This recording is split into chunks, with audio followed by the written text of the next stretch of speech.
Guess what time it is, everybody? I know you've been waiting for such a long time. For the past 2 weeks, you've been waiting. You can stop.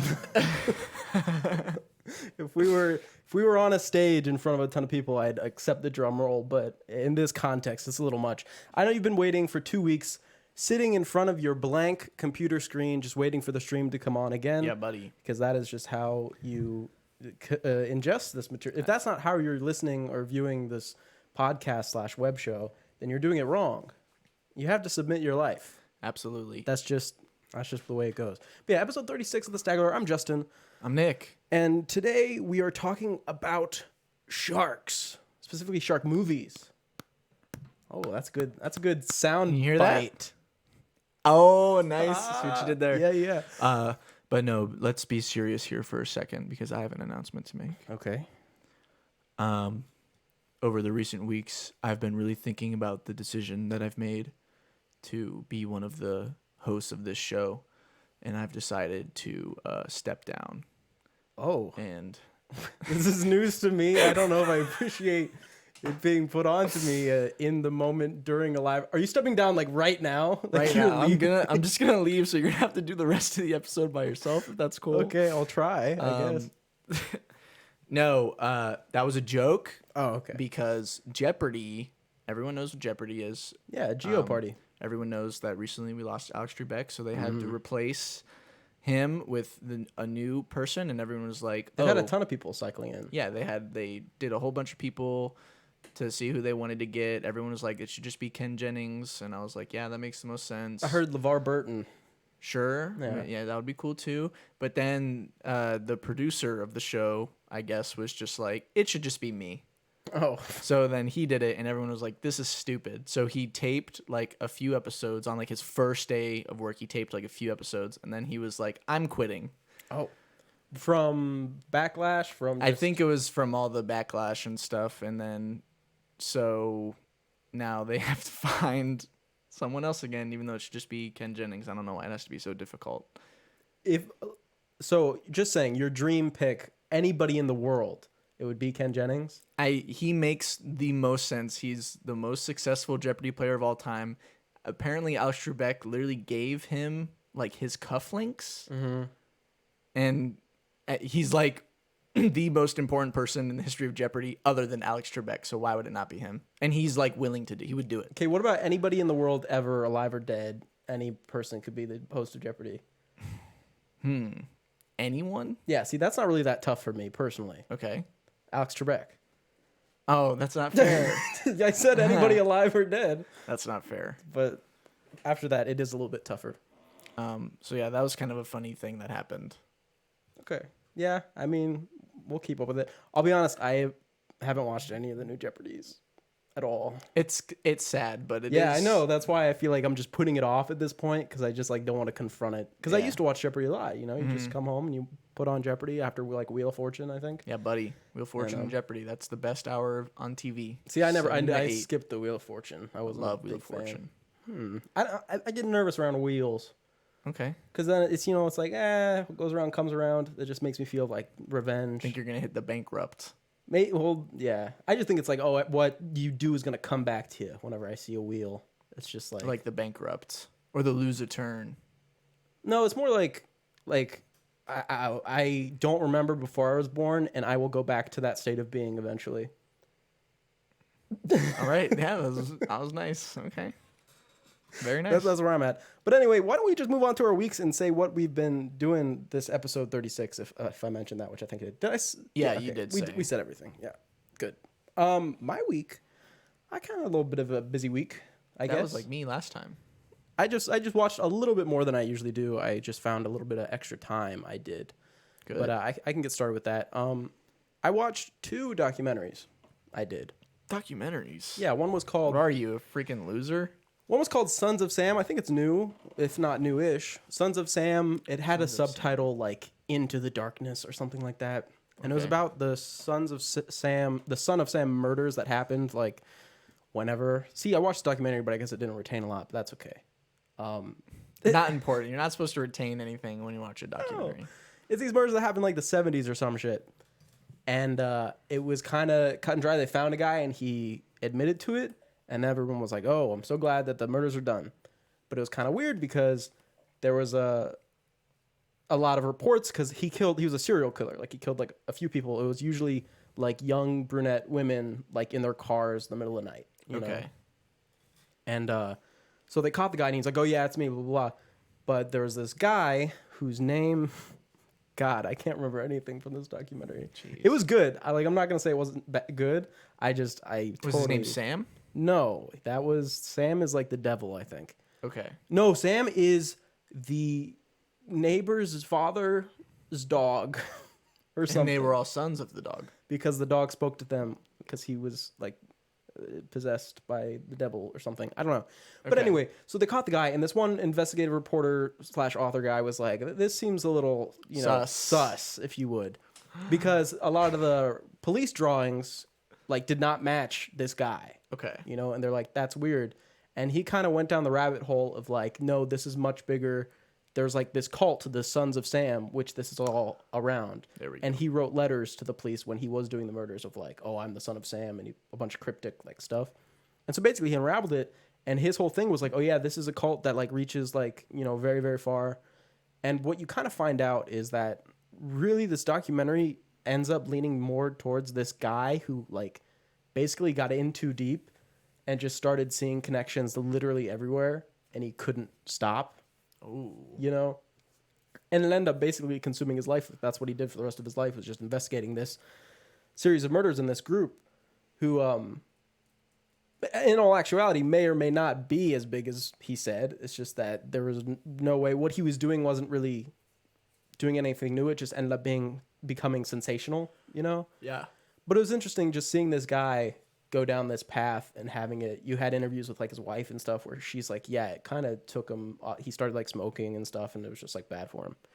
However, I did think that if they were to make a real movie like adaptation of this, they need to cast Michael McKean, Chuck from Better Call Saul, Okay.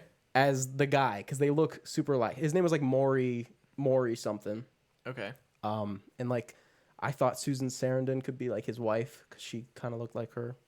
Just saying. Make it happen. Casting it in my mind as I watch. Make it happen. I will. I'll text them right after the show. Yeah. But yeah, it was good. It was a little long. They probably could have cut out like one episode, I would say. It's like 6 episodes or something. They probably could have down to like 5. If it is 6. I watched this literally like the night after the show. I basically binged it in like an evening. But I watched another one, which I was a lot less happy with, called There's Something Wrong with Aunt Diane. And it's not There's Something Wrong starring Aunt Diane. It's no, the thing that is wrong is Aunt Diane is wrong. Right. Just to make the title extremely clear for everybody. That's what I thought of. Okay, good. I thought you would think this is like a show on True TV with Aunt Diane kind of crossing her arms and being like, that's right, I'm going to talk about it. No, she has something wrong with her. Okay. And just to boil it down, spoilers for this documentary. They present it at first as like this mystery of like, oh, why did she act crazy? It's this woman who, after a camping trip with her family, and like it was her husband, their dog, I want to say a son and daughter, and then 2 nieces of theirs. So the dad and dog went in a truck, and the mom and the kids went in like a minivan, right? Okay. And they went separately. And basically the thing is, the mom never made it home. She ended up driving the wrong way on the highway and crashed into a car and killed everybody except for the little boy. He was the only one who lived. And so they were just saying, what happened? She was like a normal person. Why did this happen? They did a toxicology report. She was drunk and high. And it was Very just nice. like, what happened? And really the whole time you start it and you're like, oh my gosh, what kind of mystery is this? But at the end it's like, oh no, she was drunk and high and she killed them. Like seemingly on purpose. It's just like a woman who had like a severe mental breakdown. And I guess that's like the point. But like it was very frustrating seeing the family like be so adamant about denying everything and all that. I just found it an extremely frustrating watch. I didn't even watch all of it. I listened to like the last quarter because I was just like, okay, I don't want to look at these people anymore. But if you watch it, it's definitely a thing of like seeing how far you can go to defend someone's image. I guess, because really after this woman, I mean, all these children die. Of course, she was demonized and everything. Right. So being someone they loved, I understand wanting to defend her, and that was the whole thing with the documentary. There's something wrong with Aunt Diane. That was the whole thing with it. So check it out if you want. But shout out to all the Aunt Dianes out there. All the Aunt Dianes, keep on keeping on. Aunt Diane, I mean, she was apparently like a super mom. She was one of those, which I always take as like a control freak in my eyes when somebody says that. Yeah. Well, there's super parents. Like, oh, they control every aspect of their children's lives. That's how I take it. To switch things up a bit, I did play a video game. I played and beat a video game within the past 2 weeks. I did the same thing. Oh, interesting. We'll get to that a little bit later. Yeah. I played FarCry 5 kind of out of the blue. I only played 3, and then FarCry 5 was like $11. So I was like, you know what? Shoot, let's do it. And I don't know if do you know anything about the game at all? Okay. So basically, you're a guy going to arrest this cult leader in like Montana or some shit. And he's like a religious cult. He's like, oh, God, I'm the father of all my children. God will help us. The world is coming to an end, Okay. So you go to arrest him, and then the cult's like, oh, no. And they start shooting at you, and then the game starts. You got to go kill all the cult leaders, and you beat the game. Very cool. When this game came out, there was a little bit of controversy around the ending because people thought it was very unsatisfactory. And I agree. And I only agree because this is a video game. If the ending of this game was the ending to a movie, I'd be like, interesting, cool ending to a movie. But because it is a video game, it's bad. And let me explain if you would. So you kill all of the cult leaders who are basically his 2 brothers and sister. So you like kill his family, Nice. So at the end, it's like, this sucks. So he's like, come meet me where it all began, where you tried to arrest me first time, and I'll give you one last chance. So you go there with all your little buddies, who you've gathered from the game. Right. And he's like, I'll give you one last chance. Either you can, go down this path and arrest me, or you can let me go and you can take all your friends and you all can leave in peace and you can just leave me alone. And so the real ending, of course, is to like arrest him. I don't know if that's honest to say that it's the real ending, but yeah, no, it is, because there's a sequel to this game where that's the ending that happens, is you arrest him again. Okay. But when you arrest him again, he's like, oh no, and nukes start going off all around you. And it's like, oh, he was right. The world is ending. There's nuclear war. It's all coming to an end right now. Nice. And so you drive off, and then you crash your car with all your friends in it, and the only people alive are you and him. He drags you into a bunker, ties you up, and says, looks like I was right the whole time. Let's hang out. And then the game ends. Cool. Here's why it's not cool. Okay. In my opinion, why this ending is not cool. Because if it was a movie, I'd be like, oh, interesting. In Far Cry 5, you create a character. So at the beginning of the game, they're like, oh, are you a boy or a girl? Oh, what do you look like? What's your hair? Blah, blah, blah. You create a character. You do not have a voice in this game. You are not voiced at all. Okay? And also, the only 2 choices you get are the beginning, which is arrest or don't arrest. If you don't arrest him, the game ends and you don't play it. So you arrest him. And then at the end, it's arrest him or don't arrest him. And that, I guess, is a real choice. But it's not, because in my experience, playing the arrest him, the bombs blew up, right? A bunch of bombs blew up that he didn't detonate. It was separate from him, as far as I could tell. So that means in your mind, even if you choose not to arrest him, in your mind, you're thinking, oh, even if I chose the other thing, the bomb still would have exploded right away. So that, again, makes your choice nothing. Right. And so this whole game, when you're listening to his spiel of like, this is why we have to drug everybody and kill weak people and make children slaves and all this. Right. It's because whatever. And then he's just yelling at you the whole game, and you can't say anything. You just sit there and you're just like, oh, I'm a creative character. Mm-hmm. So that's why it's such... I feel like why people got so mad at it is because you're listening to this spiel of like, ultimately it's bullshit at the end of the day, and you just have to sit there and take it. But I have a fix. Fix the game. In one simple, I mean, it's not simple to animate and voice act everything, obviously. I'll voice act it for you. But in one simple change, all that you have to do is he ties you up, you're in the bunker, he's like, good. But he ties you up, but he doesn't notice there's a gun like right behind you, because obviously the bunker's full of guns. And your option is kill him and remain tied up and die, or don't kill him and live with him in the bunker as his, at his discretion, because it gives you that decision, but it affects the same ending of, oh, but if you do it, you're dead. I feel like that one simple thing, because that's what I thought was happening when I was playing the game. I was like, I know that guy had a gun on him. Like, I was like, oh my God, there's a gun. And I was like, oh, this is so cool. But then it just ended. And I was like, what the fuck? The problem is you're a player, but you don't make any decisions in this game. Okay. Which I just feel like when you have this heavy, this very strong viewpoint being spouted at you the whole time, and you don't say a single word, it just gets to you because you're like, I want to do something against this guy, but he's absolutely untouchable. And as a movie, as a third party, that's fine. Right. But when it's you and they're making you look at him and him look at you in the face and go, I was right. You're just like, I want to turn the game off. Okay. Yeah, that makes sense. But give him that little choice. It's like, you can kill him, but you're killing yourself. Yeah. Okay. That would have been better. I just had to get that off my chest because those are my feelings. That's fine. That's what it's all about. I watched 2 more things. One was a show. A little off the beaten path for me. I watched Code Geass. I believe that's how it's pronounced. Right? No. Are you familiar with Code Geass? It's Geass. It's Code Geass. Oh, Code Geass. So you're familiar. Yeah, Lelouch. You've seen it? No. Oh, okay. But people love Lelouch. People say Lelouch #1 main character of all time. Lelouch.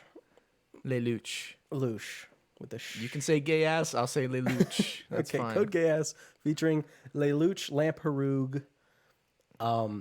I watched season 1. There's like 2 seasons and like a ton of like OVAs and like movies and stuff that I'm not gonna bother with really because pretty sure it's not designed to be watched. Interesting. All that extra, isn't it? I mean, is it? I don't know. Because I know there's like 30 Attack on Titan OVAs, aren't there? Yeah, but you don't have to see those. Right, exactly. There's not 30. There's probably 7. Oh, okay. Well, it seems like a lot when you see the list. You know? So I'm not gonna bother with any of those. But I'm season 1 of 2, so there's like 50 episodes total. I've seen 25. This show rocks. That's what to people me. say. I like this show a lot.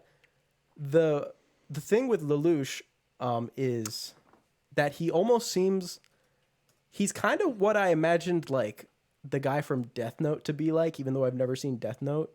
So I'm guessing they're not similar. Light? I don't know. Maybe the guy who has the Death Note. Light. Okay, then sure. Because do you know what the Code Geass is? 69? It's a little. It's like it's in the first episode, so I guess it's not really a spoiler. Basically, he gets this superpower. What? He gets a superpower, which is very like. I don't know. It's just very interesting because it's not. You wouldn't think it was that strong, but it totally is. If he looks at you and tells you to do something, you have to do it. So if he looks, You at have to make eye contact? Yes, that's the thing. You have to if I make eye close my eyes, contact. I'm okay. If you close your eyes, you're totally okay. Okay. But if he looks at you and he says, "Bark like a dog," you go, "Ruf, ruf, ruf," and you bark. And there's a lot more caveats like that with his powers, and his powers kind of change over the course of the show, which is all very interesting. But that's like the thing of it. So like the very first time he gets caught and he gets the powers, he's about to be gunned down, and he just looks at the guy and he goes, "Kill yourself." And he just goes, "Okay," and he just shoots them. They all just shoot themselves. And he's like, Dang. "All right." But the thing that I think makes Lelouch so interesting right away is that, I guess I wouldn't actually make this comparison, but just because we've talked about Attack on Titan before, he reminds me of Eren in a way because he's like, I'm gonna take down Britannia, which is like the enemy. It's like Britain, but they've taken over like most of the world. They live in Japan, but they're like, you're not Japanese. You're number 11s. You're just, whatever. We own you. Okay. And he's like, I'm going to just destroy them because blah, blah, blah, blah. And that's like his whole thing. So he has that like taking down a nation thing, but he's like 15 or whatever, because that's just anime. So he's got this double life of like high schooler and spy, army general, mass murderer, whatever, army fighter. And they also all have mechs. They're called nightmares that they like roller skate around in, and they have guns and like stuff, and they shoot each other. But that's literally his only power is 1, he's smart and like a tactician just because he's been like training or whatever. And 2, if he looks at you in the eye, and glasses don't count. If you're wearing glasses, he'll still see you. And reflections count. If you see him in a mirror, that also counts. What about a picture? No, it does not Okay. count. It has to be like your eyeballs somewhere around. But like if you were seeing him through a camera, that wouldn't work. So it has to be like transparent or like a mirror. Okay. Um, Sunglasses? See, that's a weird one because there's this one character who comes up later who has a weird visor thing that I can't tell if he actually sees through it or not. But I'm gonna say probably not, or maybe it'd take a little longer. Okay. Maybe you'd be like, do I want to kill everybody in this room? I don't know. I don't know. I know. Okay. But yeah, so he has that, and he learns its limitations of the powers and like what it can do. And I guess I don't want to get too in the woods because I don't want to spoil anything because I really do. Yes, think I you want should- to watch this. This has show been is on my really, list really for good. a while. I literally watched like 9 episodes in a day, which I guess is only like 4 hours, but That's not even close to my record. but still, I was like so obsessed. I was like, wow. But there's a part later in the first season where I was expecting a certain outcome. Like I was expecting a conflict. I was like, oh, this isn't like gonna go swimmingly, right? And then things kind of went a little differently than I expected. And then I was like, oh, that's weird. That's like totally not what I expected. And then it twists again and like wraps back around. And I like literally, I was like, what? Like it blew my mind. And the whole rest of the episode, I was just sitting there like, this isn't happening. Like, I can't believe this right now. That's awesome. And it was a really, really cool moment with a character that I really, really like. I've checked out the sub and the dub. And I have something weird to say. I think the dub... I think they give very good performances. It's like famous voice actors. Like I think the like deuteragonist / sort of antagonist is like Sasuke, Yuri Lowenthal, and the Lelouch is Johnny Young Bosch, who is like Ichigo from Bleach and stuff like that. So it's like it's people who have a name for it. And this show came out in like 2008 or something. And it's good, but the script seems like a little bit weaker than just reading the subtitles. It just has those slight little changes that the language just seems a little bit weirder. I guess to make the lips match. Yep. You That's know? what they do. And it takes away from it a little bit for me.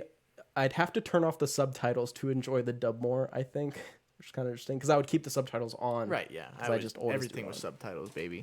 I have a question about that actually. Okay. Because I basically wrapped up talking about Code Gay Ass. It's great. I can't wait for season 2. I'm going to watch it as soon as I get home. And it'll definitely be done next episode. I'm just saying that now. Okay. I will be done. How do you feel about closed captioning? Cool. It's good. Really? Because to me, if it's closed captioning instead of subtitles, it can be like 50-50 if I keep it on or not. No. That's wrong. Because sometimes there's like cool things. Like if you're chilling and like some A things you sign can't or even hear. something, or It's that like too. it's like cat meows in background. You're like, wow, I didn't I even didn't even hear know. that. But That's now I true. know that there's a cat. Sometimes it just gets on my nerves. I guess it depends how it's done because there are like different ways to do it. Sometimes if there's ever music, there'll always be like a music note in That's the corner, bothersome. and I hate that. Yeah. Or if it does like every single sign in the background, it'll like write it out at the bottom. So really, there are different levels of it. But if it's that obtrusive, that is like what turns me off. I'm like, okay, I'll just have to listen. Okay. But yeah, Code Geass season 1, fantastic. Cool. Ledouche Lampadouche is his name. Laylouch. There's Laylouch, and then Suzaku is the other brown-haired one, and then Shirley's a redhead. She's fun, and then Callum is the other redhead, And then Eren Yeager. and then Eren Yeager, and then Light Death Note. I think that's his name. I am Kira. Anyway, I watched one more thing, new movie. We talked about it last time, or you talked about it last time. The I Suicide did Squad. talk about it the time of Speaking last. of Lelouch and his gay ass.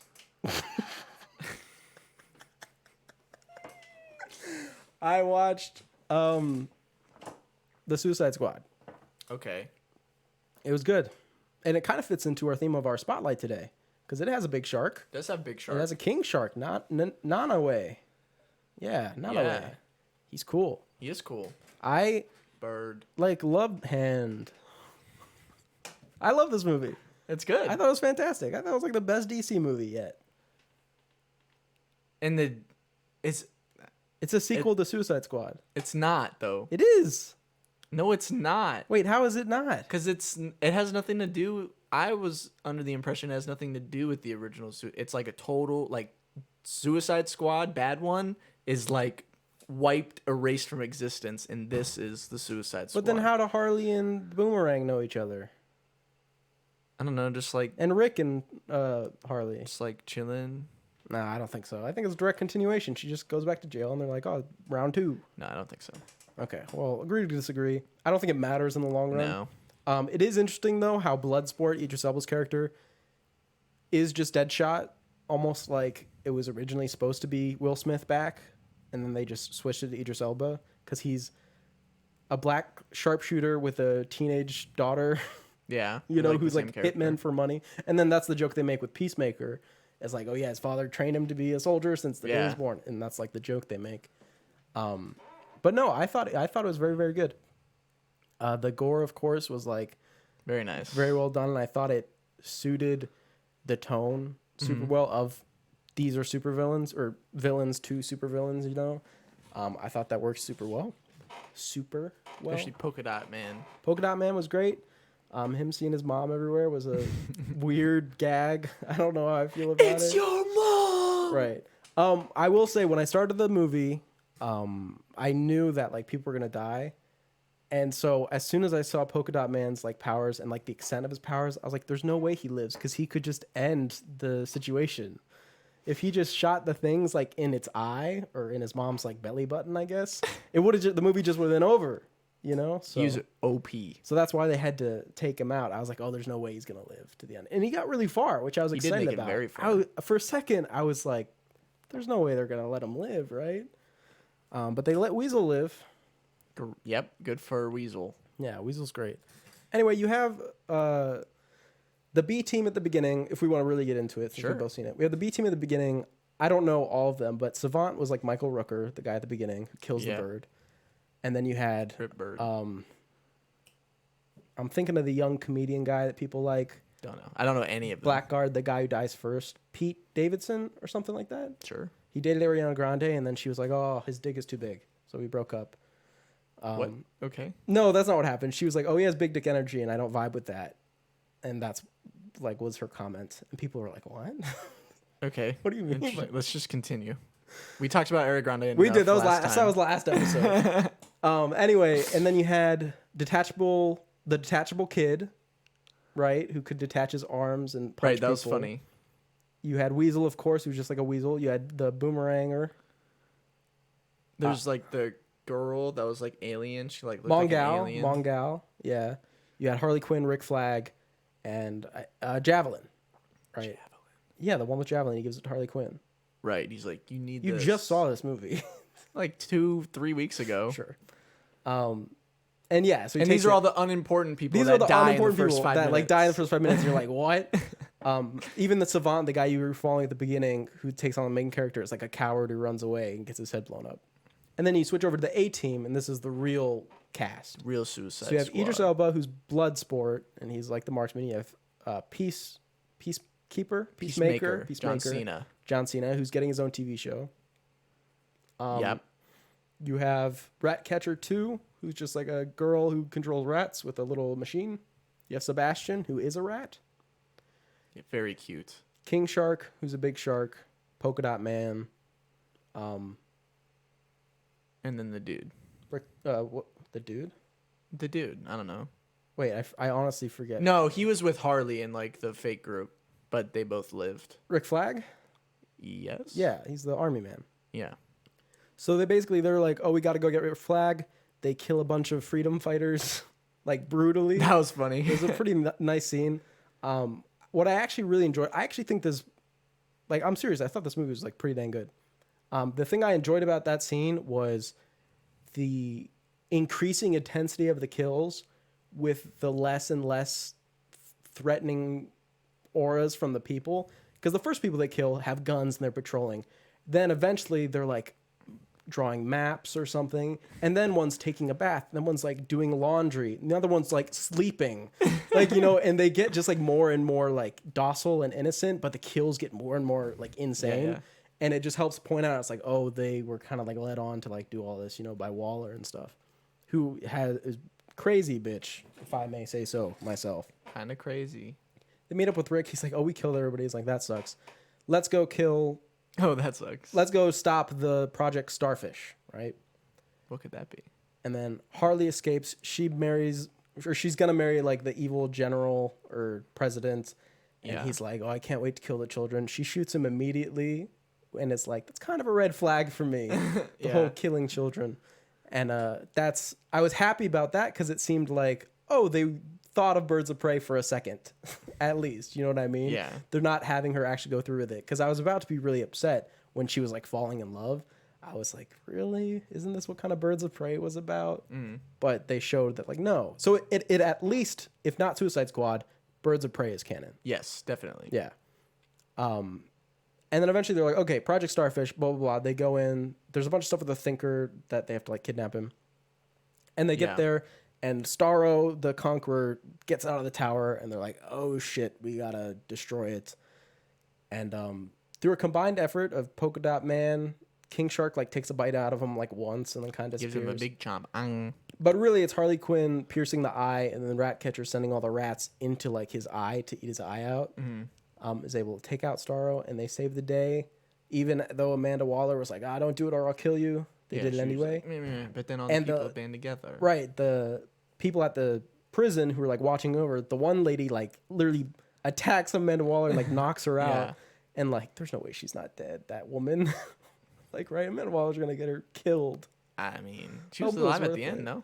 Yeah, she was at the end. But they all were. I feel like she would be like, you're all dead. Right, she'd be like, guards. Disobey my orders. Right. But I know they do that, and then they have the... Peacemaker, of course, kills Rick Flag because you find out that the Americans actually did the whole Project Starfish. It was their fault, and Amanda Waller wanted that information gone. And that's how they got their freedom. They're like, oh, we'll release this unless we're free. And then she's like, fine, whatever, go. Which also can't let you do that. Which also goes to their whole anti-hero thing, because if they were real heroes, they would have released it even if they died. So it's a nice thing for them to do because, oh yeah, they probably would be just selfish enough, even if you can call it selfish. I mean, it's a big ask to have it just be bygones, you know? Right. It's good. Taika Waititi was great in this movie. He just needs to be in like every movie. He gets one line and actually has like a lot of heart, and you're like, oh, okay. Yeah. It's nice. And apparently, oh, damn it. I just had her name too, but the woman who played Ratcatcher 2, this was her first English-speaking role in a movie ever. Really? That's awesome. Yeah, it was like crazy find.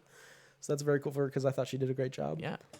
But you don't have anything else to I wanted to mention the Harley Quinn gets like captured or whatever, and then they have this plan to go save her. But before they can execute the plan, she like escapes on her own. I wanted to mention, number one, fun fact, when she's like chained up and she does like the acrobatic stuff to like get out, that is Margot Robbie. She actually did that, but you can't really tell it because you can't really like see her face ever in the scene.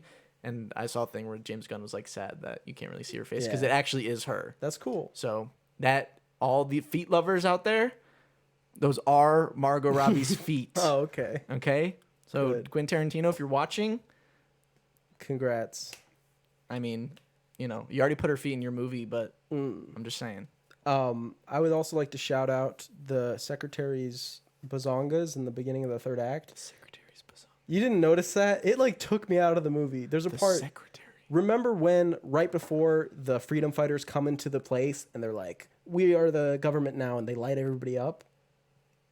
Okay. Well, there's a scene right before that where like a secretary gives a message, and she runs from the other side of the room. She goes like this, and it's literally just like bonk gong, bonk gong, bonk gong. And I was like, James Gunn, what is this? Because it was like so gratuitous. I was like, what the fuck? That's funny. Why is this in this movie? It's like random. But it took me out of the movie a little bit, but not like necessarily in a bad way. I was just like, okay. That's funny. But the other thing I wanted to say was the fight scene, the Harley Quinn fight scene when she's escaping. That's my favorite part of the movie, I think. You should play Lollipop Chainsaw. Yeah? Is that what the game is like? Yeah, and he like wrote that game. James Okay. Gunn. Or co-wrote it or whatever. Yeah. Maybe he just produced, I don't know. But I really enjoyed the like switching out the blood for like the flowers and like the birdies and stuff. I It was imagined really... it as like that's her perspective. Right, yeah, that's what I was like, this is what she that's what sees, she sees when she killing everybody. kills people, you know. So that was really cool. And it looked really good too. It wasn't like hokey or anything. It looked true, really true, nice. true. I thought it was interesting, at least by the end of the film, I thought it was weird how much every character was like protect the kids. I guess that's just like Except supposed to be Peacemaker. the line from a supervillain to like these kind of villains. Is that a supervillain's gonna kill kids for fun? Right. But then these guys are like, oh, I'll kill everybody except kids. Yeah, come on. You know, I guess that was like the line, I suppose. Mm-hmm. So I think that's what he was trying to accomplish by having that like come up like quite a few times by the end. I don't care how many men, women, and children have to kill to get it. Yeah, right. I love peace. I would say that, but I thought John Cena was great as the Peacemaker. He's good, yeah. I thought he really fit the kind of corny way that he usually acts. No offense to John Cena. It really worked for this comic book character. Yeah. I thought it worked really well. And also Margot Robbie, I guess I would just say that maybe I've mentioned this before, but to me, as far as this movie's concerned, like now, I think she's really nailed like the accent now. It's not too annoying. It's just like the sweet spot that she's found. Yeah. To me, she's like Harley Quinn now. The way Hugh Jackman is the Wolverine. Right. Yeah. You know, absolutely. she is Harley Quinn to me. I think she's really, really nailed that. And that's just who she's always going to be as far as superhero stuff is concerned. Yeah, absolutely. So that was very, very good. And maybe even John Cena could be Peacemaker because it's not like he's a big character or anything. So as far as I'm concerned, John Cena's him. But no, I thought it was really good. Can't wait for the Suicide Squad 3. Yeah, buddy. What would they call it? If Suicide Squad, the Suicide Squad. The Suicide Squad. Just pronounce the two different. E's. Oh, the comma Suicide Squad. I guess like a time travel back to the. Or it could just be a Suicide Squad. Okay, that works too.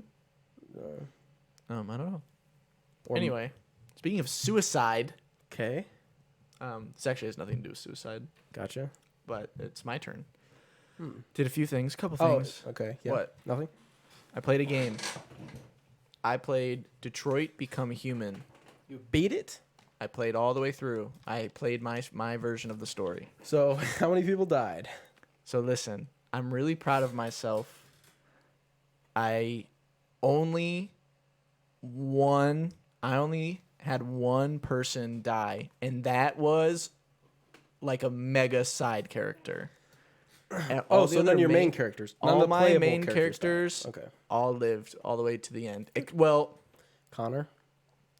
I will say, I made it to the end, and I had everybody live, and Marcus like wins the revolution. I did the peaceful revolution. Yes. Okay.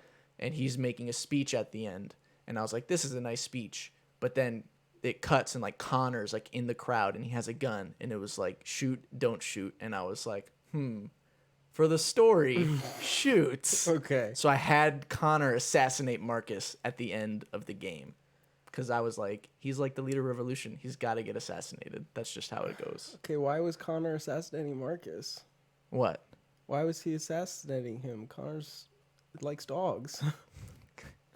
My playthrough of Connor was very like different. In my, because I only did it once, and at the end of the Connor playthrough that I can think of, you're fighting a bunch of other Connors to the death to save Clancy Brown. No, see, yeah, I have had a totally different. Okay, I had a interesting. totally different Connor arc.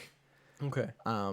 Where because I think that version is if Connor kind of becomes like a good, like kind of like becomes like self-aware. But the version of Connor that I went with was he's kind of like stone cold like most of the time, and I had him like kill people and like just be an android. He's doing what he needs to do. Interesting. That's interesting, and I will tell you why. I did not like the other two storylines. I only liked Connor's because I made him a good person. So I'm wondering how much you liked, because I was like, oh, if Connor's story wasn't in this, I would hate this game. Okay. Because I hated Kara's. I thought it was by far the worst. What did you have? I loved Kara. Wait, it depends. It's all, what happened in yours? In the Kara one, literally the only thing I remember is that you find out the little girl's an android, and I was like, that's stupid. I liked that twist. See, I don't like it because it's just withholding information from the player, and it's not like... No, because it makes it more... Because the whole idea is that she's an android, and she's, like, loving and caring for this kid. Yeah, but I don't like it because I'm like, every situation in this thing could have been avoided, because it's like, oh, keep her out of the cold. What? Oh, feed her. What? You know what I mean? She had those modes though. There's a right, scene exactly. where Yeah, you can turn them. I understand that, but I still, to me, as a human being, I was like, these robots should die. Okay, so you're very like fuck the android. So if androids were real, you would be like, just fucking terminate them all. I don't care if they have feelings. It depends. If they have a feeling switch, turn them off and then kill them. Wow, that's brutal. If they have a feeling switch, turn it off. I guess. I don't get it. But obviously the androids in this had gone beyond, regular like androids, whatever. I have a question. Did you get rid of the main menu android? The main menu android. Remember you boot up the game, it's the woman, and she's like, hello. And when you beat the game, she's like, can I go? Can I leave? Yeah, I let her go. Oh, okay. I'm sympathetic. But you made Connor evil. That's because that's how I wanted to play. I didn't Okay. make him like evil. Him and Hank, I had them kind of like each other at the beginning, but once Hank started becoming kind of like nicer, I was like, Connor, you need to start being bad.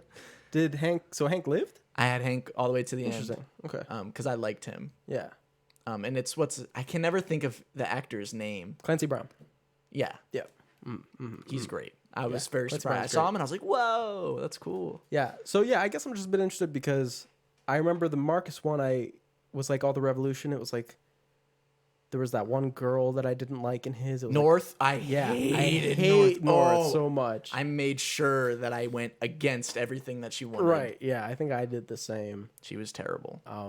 She was literally always just like, yeah, let's just kill everybody. And I was Yeah. like, what kind of revolution are you running? Wait. So isn't there a scene where Connor is chasing Kara and trying to like catch her, and you have to like cross a highway and you got to like catch up to her? Yeah, that was intense. There's a lot of like really quick. So did you catch things. her? No. Okay. Because I remember I didn't either. So I was like, I didn't know what would happen if that. You'd have to YouTube it. Yeah, I guess. I wasn't crazy about the game because like I said, I like the Connor story. Brian Deckhart, I think, is the name of the actor who plays Connor. Cool. And I just really liked his acting and everything because I thought he did both sides of it well, of the like, oh, Stone Cold Detective and like, oh, I like dogs. Yeah. Playing with a dog. I just thought he did it well. And of course, Clancy Brown is in that story, so like it doubles awesome. it. But the other two I remember just not being that satisfied with. What did you do the first decision with Marcus? I'm like In the very first mission, Yeah, I'm like really going back here now because it was like a while ago. hit the But the it's memory. it's the like the son of like the artist or whatever, and it's like defend yourself or don't. Where the son's like stupid robot, and it's like push back or don't push back. Right. And the guy's in a wheelchair, and he's like, oh no, stop. Yeah, I didn't. You didn't push back? And then he dies. Yeah, if you push back, he doesn't die. Yeah, that makes sense. Yeah. So yeah, it's interesting. But then you get to talk to him at the end. I remember you can like talk to him and be like, oh hey, was I good? Oh, really? Yeah. He went to his grave at the end and was like, I'm sad. Yeah. It is sad. Yeah, I don't know. I loved it. I guess also my whole thing was kind of tarnished because David Cage, the director of the studio, is like an awful person. Oh, really? That sucks. Yeah, he has a lot of quotes that are in French, of course, because he's French Canadian. But his quotes are like, "All the women in my games are whores. I don't make games for F slur to gay people," and stuff like that. What? And it's like apparently, I don't know. There's just like a lot of stuff like that with him with the games that he makes in his still studio. And so that really hampered my experience. Like thinking back on it, I was like, oh, this game's not very good. That sucks. Especially, I didn't know that. But I would say that Detroit Become Human is probably the best one that he's made, the least problematic one, even though the heavy-handedness of the whole Android thing can kind of get to me too. Yeah. But it's nowhere near as bad as like Beyond Two Souls, which was like awful. And Heavy Rain was just like a mess plot-wise to me. And it had a really racist caricature in the middle of the game, which was like totally threw me off. Because in Heavy Rain, all the people are based off characters. You know, it's like mocap. It's like early game for that. But then there's one character who's not done that way, and it's like a black criminal mechanic. And Jeez. it's like, imagine like the worst stereotype, and that's what the guy looks like. Of course. And it's like, That's messed up. But I'm glad you like the game. Yeah, thanks for letting me know that. But people who I mean, I guess they could be terrible. They could not. Very much enjoyed the soundtrack to this game, and I thought it was interesting how each character had their own separate soundtrack composed by a different person. Yeah, it's very cool. I thought that was really cool, and I was really vibing. I think the I whole have the time. soundtrack because they like gave it away for like PlayStation Plus or something. Oh, nice. Yeah, That's cool. like way back when. But yeah, there's a lot of really good tracks on there where I was just like, yeah, give me in the zone. I don't know. Maybe it'd be time for me to do a second gig. And My thing with playing games like this again, well, I mean, it's been like 3 years for me. I guess that would make sense, but I don't know.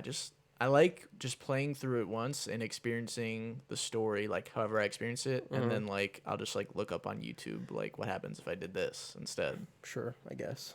Because I don't know, it just doesn't feel the same when you do it again, except for Until Dawn.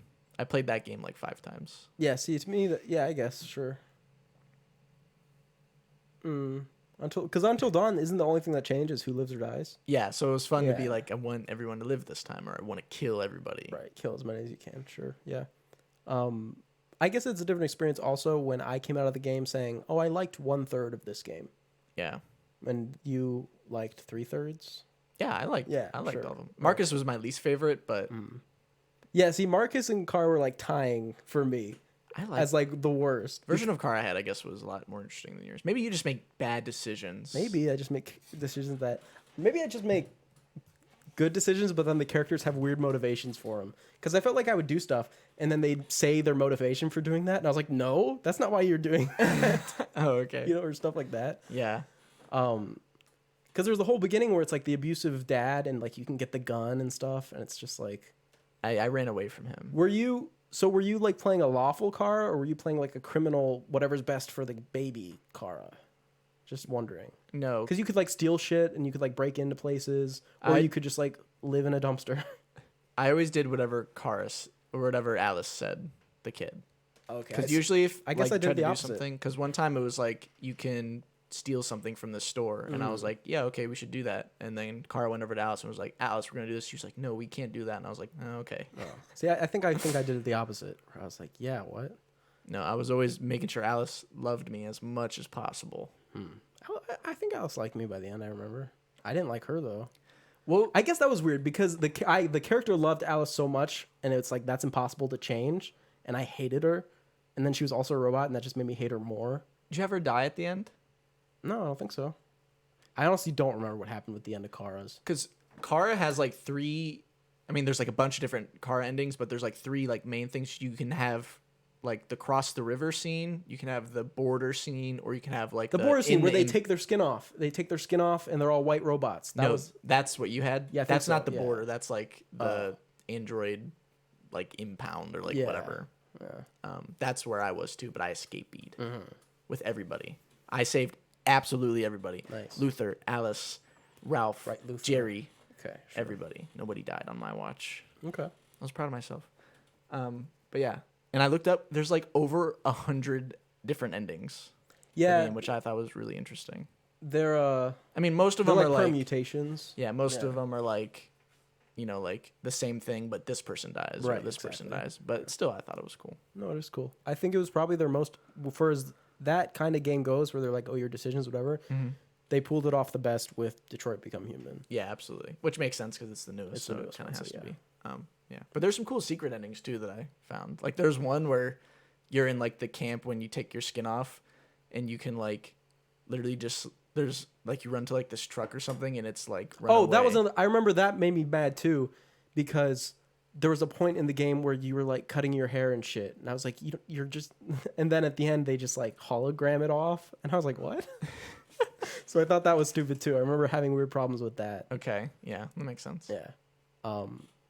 But yeah, and who knows if they'll ever make a new one now that they're caught up in all the weird court stuff. So Dang. Well, maybe another studio can make a game like because I like these kinds of games. who I think did they're Until fun. Dawn? I don't know, but they did the new ones. Are you gonna play those? Which one? They have 3 short ones that came out. There's called like Man of Medan, Little Hope, and then like a different one. And they're not full length games. They're like shorter. Probably play them in like 1 or 2 sessions and like be done with them. Okay, cool. I'll have to look into that then. Yeah. I don't know. I did another thing. I watched season 5 of Community. Season 5 better than season 4. How many seasons are there? There's 6 seasons. 6. Okay, so you're almost done. I am almost done. Season 5 starts off, Pierce, one of the main characters, is dead, played by Chevy Chase. He's dead now, so he's not in the show. I don't know if like something happened where they just had to like have him die, or like Right. I don't know, like behind the I scenes. think something happened. But that was sad because he was funny. And then the first half of the season it kind of felt like the seasons 1 through 3 Community, which was cool. A lot of the episodes really funny.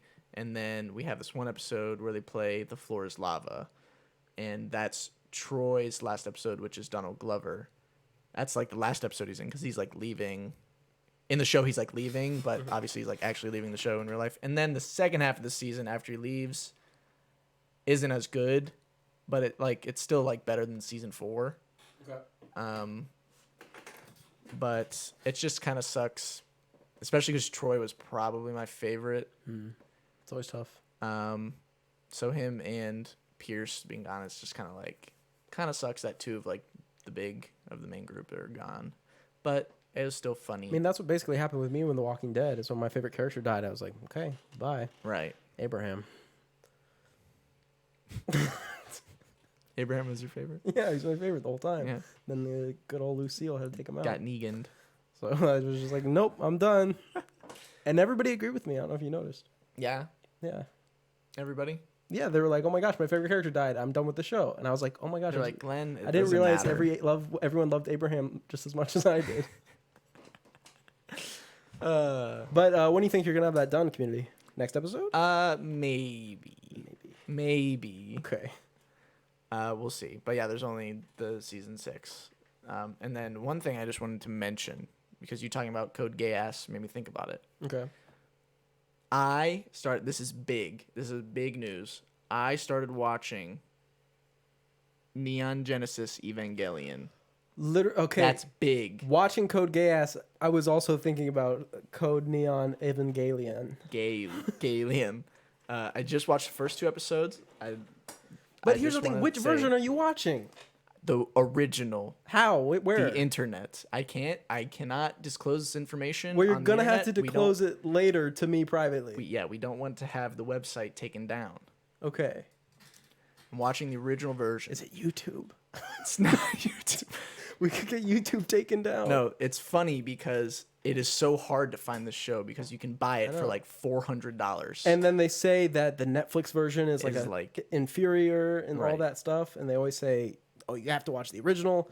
And then that movie just came out too, right? Right. That was like the 4th movie. Yeah. And it's like, that's it. That's the very last one. So that's why I was like, okay, maybe I should finally watch this. Okay, we need to watch this together if we can, because I've been wanting to watch the show for so long. So I'm going to finish Code Geass and then I'll catch up to you. Okay.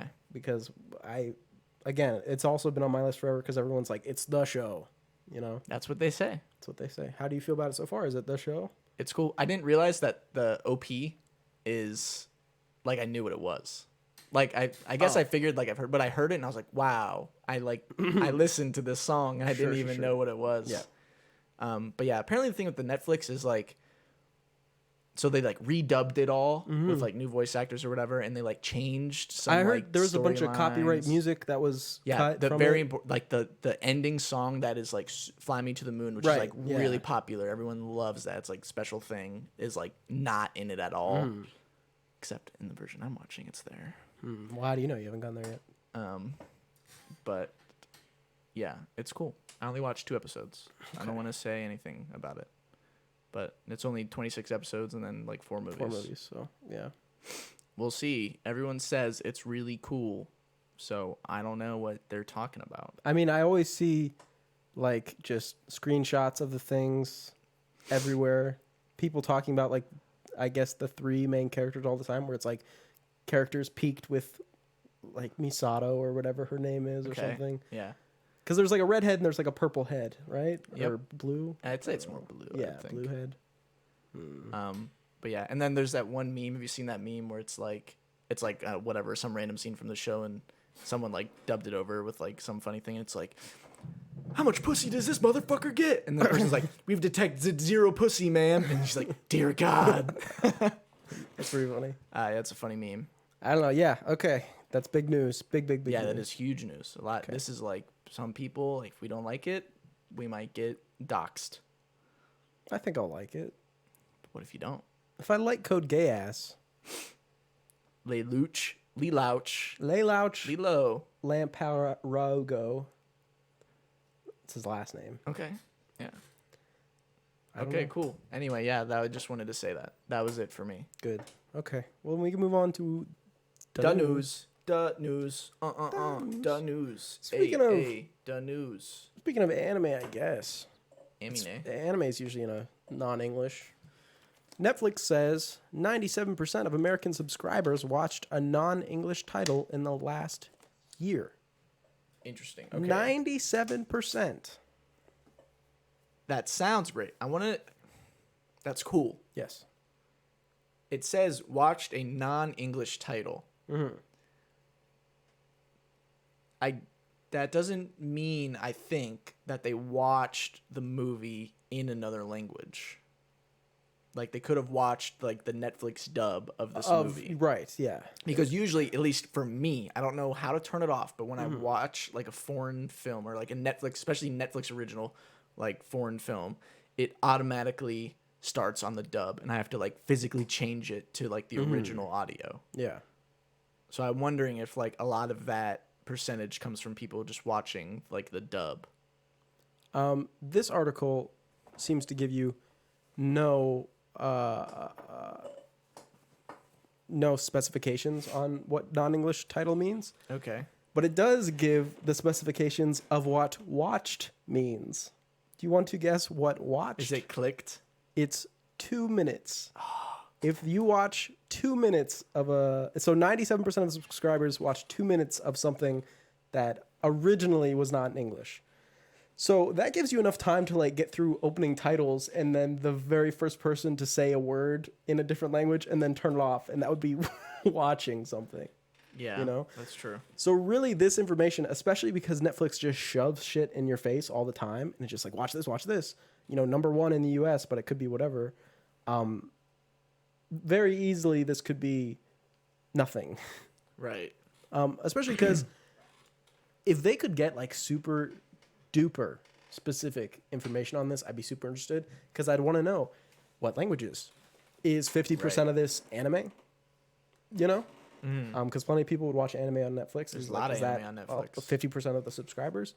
I think the show they have right here is called Lupin, which is like a French one, which I know has been like super popular. Money Heist is Spanish. Money Heist is very big. Which was a big one. And then, yeah, like you said, are they watching it subtitled or dub-titled? Dub-titled. So who knows? Interesting. It says it provides dubbing in up to 34 different languages, which is kind of crazy. It's a lot of languages. But I don't know. I guess it just feels like this means nothing really. Yeah. You know? It's, But I guess it's an it's exciting better than headline, but nothing. Yeah. it's cool. Avatar: The Last Airbender Netflix live action series still happening, and they have their cast. Oh, I didn't see this. We have What do we got? Ong is right here. Stop. Listen, you cannot be spreading false information like this. We have Aang. M. Night did enough. We have Aang Airbender is his last name. I wish I could see him bald. Can I see the kid bald? You can see it. His head would be like right here. I see it. In the face, I see it. Yeah. We have Katara Waterbender. We have Sokka Waterbender, her brother. I don't know if I like Sokka. And Zuko down here at the end. What, you're not feeling this? I don't know. I guess these are just pictures of the people. Of the kids, I yeah. guess, I mean, it's obviously a lot different to see them in, like, the makeup and the costumes. Yes. But, I don't know, the Sokka guy, I'm not really seeing it in the face. And the Zuko guy, I'm not really... Zuko has more of, like, a rigid face. Oh, he's His rigid jawline's enough. not very defined. Oh, I think this picture just makes him look soft because the lighting's really soft on the shadows here. We need someone with a strong jawline. And he's going to have like a ponytail. He's going to, whatever, if they do it that way. See, it's hard when It you is hard can't, to like know. see what they look like in the show. But cool. Very cool. The only thing I'm getting this is I don't think that this Sokka and Katara look like their brother and sister to me, but that could also change. Right, exactly. See, it all it all depends on how they look in the show. Here's the one thing though. I would say that the actor for Aang, even though of course in the show he is younger than the rest of the cast, he does look considerably younger. So if they I'm just hoping by the time the show gets to a shipping part that he will have like grown up, you know, Right. because seeing this kid and this young woman having a relationship would like not work. Yeah. So I guess they just got to get lucky with this kid like growing up the right speed. Will he have a Robin glow up? Right, exactly. Because I mean, that would just be like really uncomfortable to try Yeah. to do that. But who knows? Interesting. I mean, I'm not too psyched about the idea of the live action thing in the first Neither am I. place. But like seeing this, like M Night casting was much worse. Well, yeah. So Obviously. there's that, all right. This is a step up, for sure. It really all rides on how do they make the bending look. Like if they do like M Night nonsense where they move for like 5 minutes and then like a rock like glides across the ground, like that's stupid. But they need to make it. I don't know. They just need to make it like the show. I don't understand. The article here doesn't even mention that movie at all. It literally just says Cormier, I believe is Kim Cormier. I'm not sure. Or Albert Kim has boarded the show to serve as a writer and executive producer. Kim previously worked on shows like Sleepy Hollow, Deadly Class, and Nikita. He is rep by ICM and McQuinn Frankel Whitehead. Kim said he got hooked on the show by watching it with his daughter. And he said, Netflix offers me the opportunity to develop a live-action remake of Avatar. My first thought was, why? What is there I could do or say with the story that wasn't done or said in the original? And I guess the idea that this was said is kind of relieving because it's at least somewhat acknowledging that, like, what do I just do? let animation be animation. It doesn't always have to. And the main point that they bring up is the VFX just adding a layer of it to the real life, just how it's come far and whatever. Especially air. How do you? I don't know how you CG airbending. Like, it just doesn't do some make sense. white swivels in the air and maybe. Yeah, that's the one where I'm just like, I don't even know how to do that. It's a little strange, but who knows? We'll see, I guess. Yeah, we'll see. I mean, We will see. I will wait until other people see it, and then we'll decide if I see it based on that. No, I'll watch it. Oh, okay. Don't worry. We still have the Avatar Studios, which is apparently going to be doing stuff. Where is my Kyoshi show? I mean, Avatar Legend of Korra came out like 2014. It was like a long time ago. Yeah, but it ended in like 2018, so. It did? It was 4 seasons. 2018? 4 years. That's not right. It did not end in 2018. Bet. I would bet it would end in like 2016 or something at the best. Bet. No, that's impossible because I watched all of Avatar in like sophomore year of high school. And it was over. So it probably ended in 2014. Maybe it started in 2012. So it ended in So now 2016 you're faker. maybe? 2014. Okay. Oh. It was only 2 years and they did Yeah, 4 seasons? Dang, they were really going. And they were told that they were canceled after every season. Yeah. Ah, that sucks. I really would love to see the Korra that didn't get canceled. I still like Korra. I will defend it. Me Obviously, too. It is, I love The Legend of Korra. obviously, it's not as good as the original, but as its own thing, it is serviceable. I don't know. Season 1's pretty good. You know what's got to be more than serviceable? Season 1 better than Avatar? Anyway. What's up? You know what else is going to be serviceable? Well, we don't know. I was going to say 155 minutes. Oh, okay. Not the movie necessarily, but Dune. Runtime revealed. It's shorter than Blade Runner 2049. That's interesting to me. I really thought it was going to be longer. Yeah, I thought it was interesting for him to release a 38-year-long movie.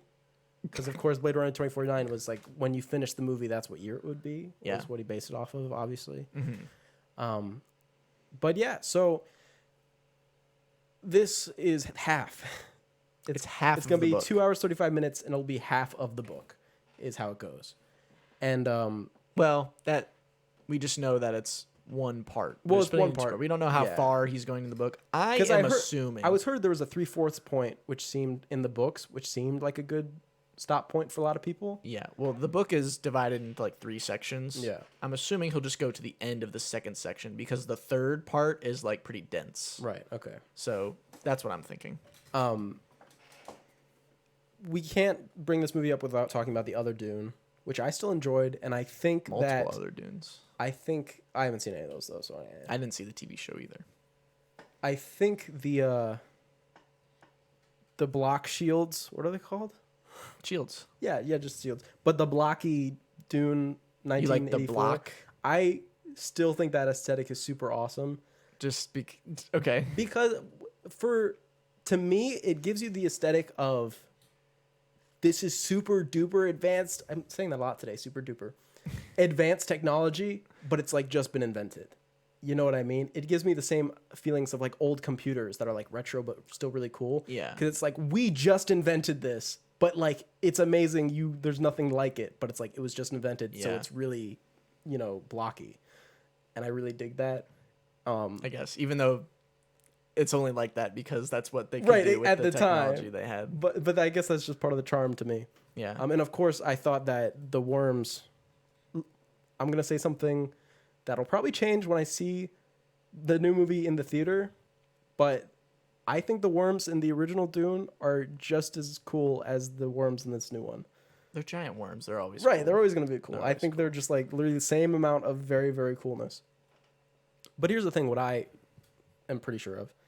Originally, the Lynch Dune was supposed to be, obviously, he was never going to get 2 movies. That was just never on the table because that's just not what they did. Mm-hmm. I think I heard that his original cut was like 4 hours.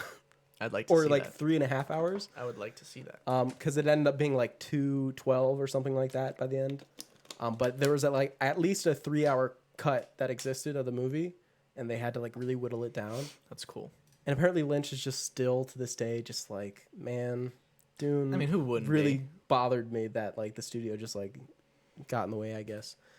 But yeah, it's everyone's cool. excited for Dune, right? Well, I don't know about everybody. I need to spread the word. Me, if it's good, I will be there day 1. I will be there day 1 and day 2. And if I love it, I'll be there day 2 and day 3. I will make sure I will personally fund this movie so we can get the second one if the first one is great. I need to spread the word in like real life. You know what I mean? I need to go out and hand pamphlets out. I have and go see Dune. I'll be like, do you know what Dune is? And they'll be like, it's Dune. And I'll be like, okay, never mind. Don't talk to me. Star Wars 2. I'll be like, do you read? And they'll be like, yeah. And I was like, have you ever read Dune? They're like, no. And I'm like, okay, don't talk to me. Well, that's kind of limiting your thing because I feel like most people who have read Dune would know about the movie. Maybe, I don't know. I am just unbelievable. I don't know if I've ever been more. The fact that my favorite book of all time is getting made into a movie from my favorite director is like just something very special that I feel like this doesn't happen to very many people. So I feel very connected to this. I think my favorite book of all time got turned to like a show, but never a movie. What's your favorite book of all time? The Very Hungry Caterpillar. Oh, by Eric Carle? Yeah, that's my favorite. Awesome. The sequel kind of sucks though. The Very, Very Hungry Caterpillar? No, The Very Horny Caterpillar. It's not good. Okay. Dude, just go up to people and be like, hey, do you like Timothée Chalamet? Do you like Zendaya? Well, they're in a movie together. Do you like Jason Momoa? Do you like Oscar Isaac? Do you like any with famous a really person? great beard? We'll see. We'll see. I just can't wait. Timothée Chalamet is really great casting, though. It's perfect. How far have you continued the book? Yeah, okay. I'm like, where am I? I took a break from it for a while just because stuff happened where I took a break, and then when I went back to it, I had to like reread. So it just got to that point where I was like, oh, I need to back up like 100 pages basically to like get where I understand things again. Yeah. If I would say about the casting though, they all seem great. The only one that I'm maybe not sure of is Jason Momoa. Just a little bit. I don't know, because I'm just afraid of him becoming his like dude bro self. Yeah, it depends how he's directed. He's directed, exactly, yeah. Because if he plays it that way, I'll feel like, because he's Duncan, right? Duncan Idaho. I'll feel like it's missing a little bit if he just becomes total like frat guy almost, you know? Yeah.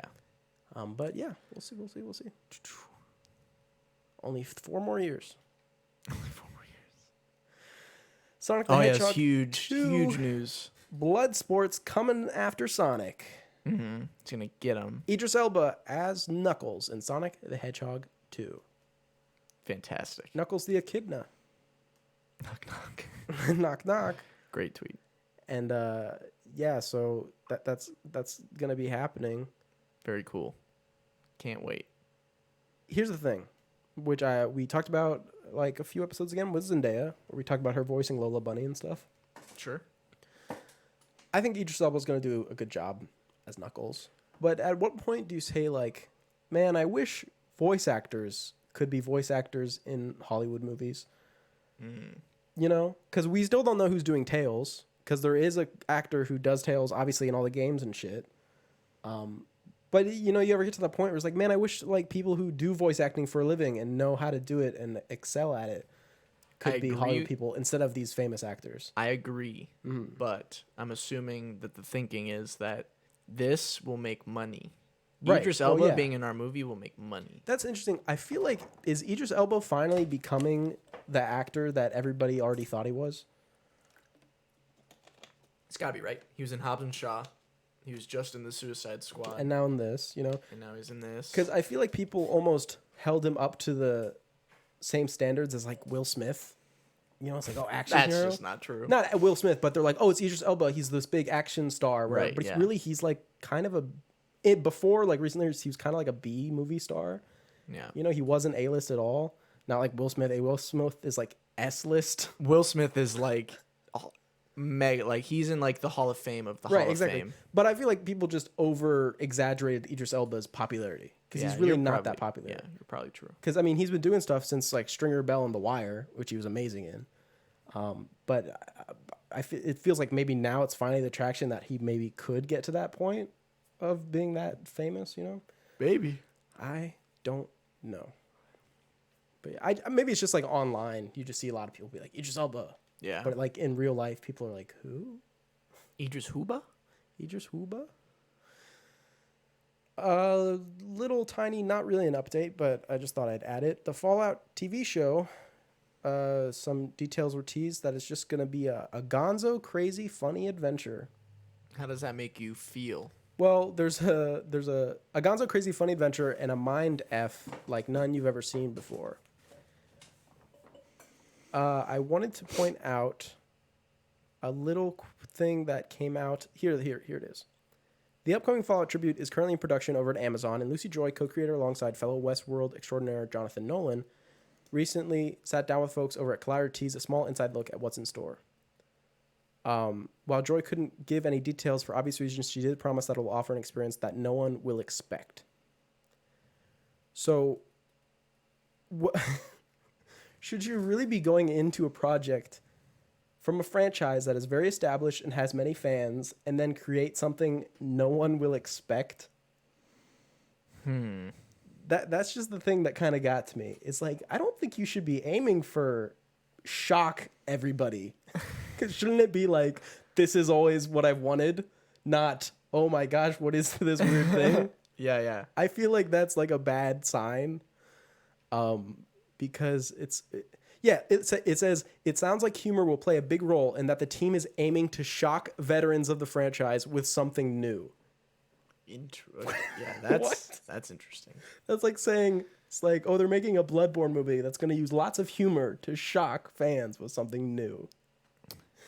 It does not that saying Fallout isn't funny. Fallout definitely has funny moments. The Fallout 2 is like a hilarious game. But it also says we don't even know if Fallout will be its own story or if it will follow one of the games. Because Fallout 1 is just you're a guy in a vault. You got to go find a water chip so that the people in your vault have clean water. And then you get tied up with a bunch of super mutants and you have to like destroy the head super mutant, basically. Okay. And Fallout 2 is like basically the same thing, except you need to find like a machine that makes plants grow. And then 3's you find your dad and then you get the machine. And then 4 is you got to find your son and then you got to like rule the wasteland. Nice. And then New Vegas is actually pretty cool. That's everyone's favorite, right? That's like the one. Basically, yeah. I mean, it is. That game's pretty dang good, I would say. It's just so buggy, and if they remade New Vegas, they would just make $1 million probably. Think so? Because really the only problem with it is that the gameplay is like outdated and it's super buggy. So Blue Point Games, Fallout New Vegas should set your sights on That it. would be insane. I think people would go crazy. because that would be very crazy. But New Vegas, you're like a courier who gets shot in the head, and then you got to go get. It starts as a revenge story, but then it's like, oh, this will give you an army of robots to take over the desert. Nice. You know, and it's like crazy. I don't know. We'll see. I think I would still prefer original story. Original, crazy, quirky story to shock you. Maybe not all that, but original story because all of these are created characters.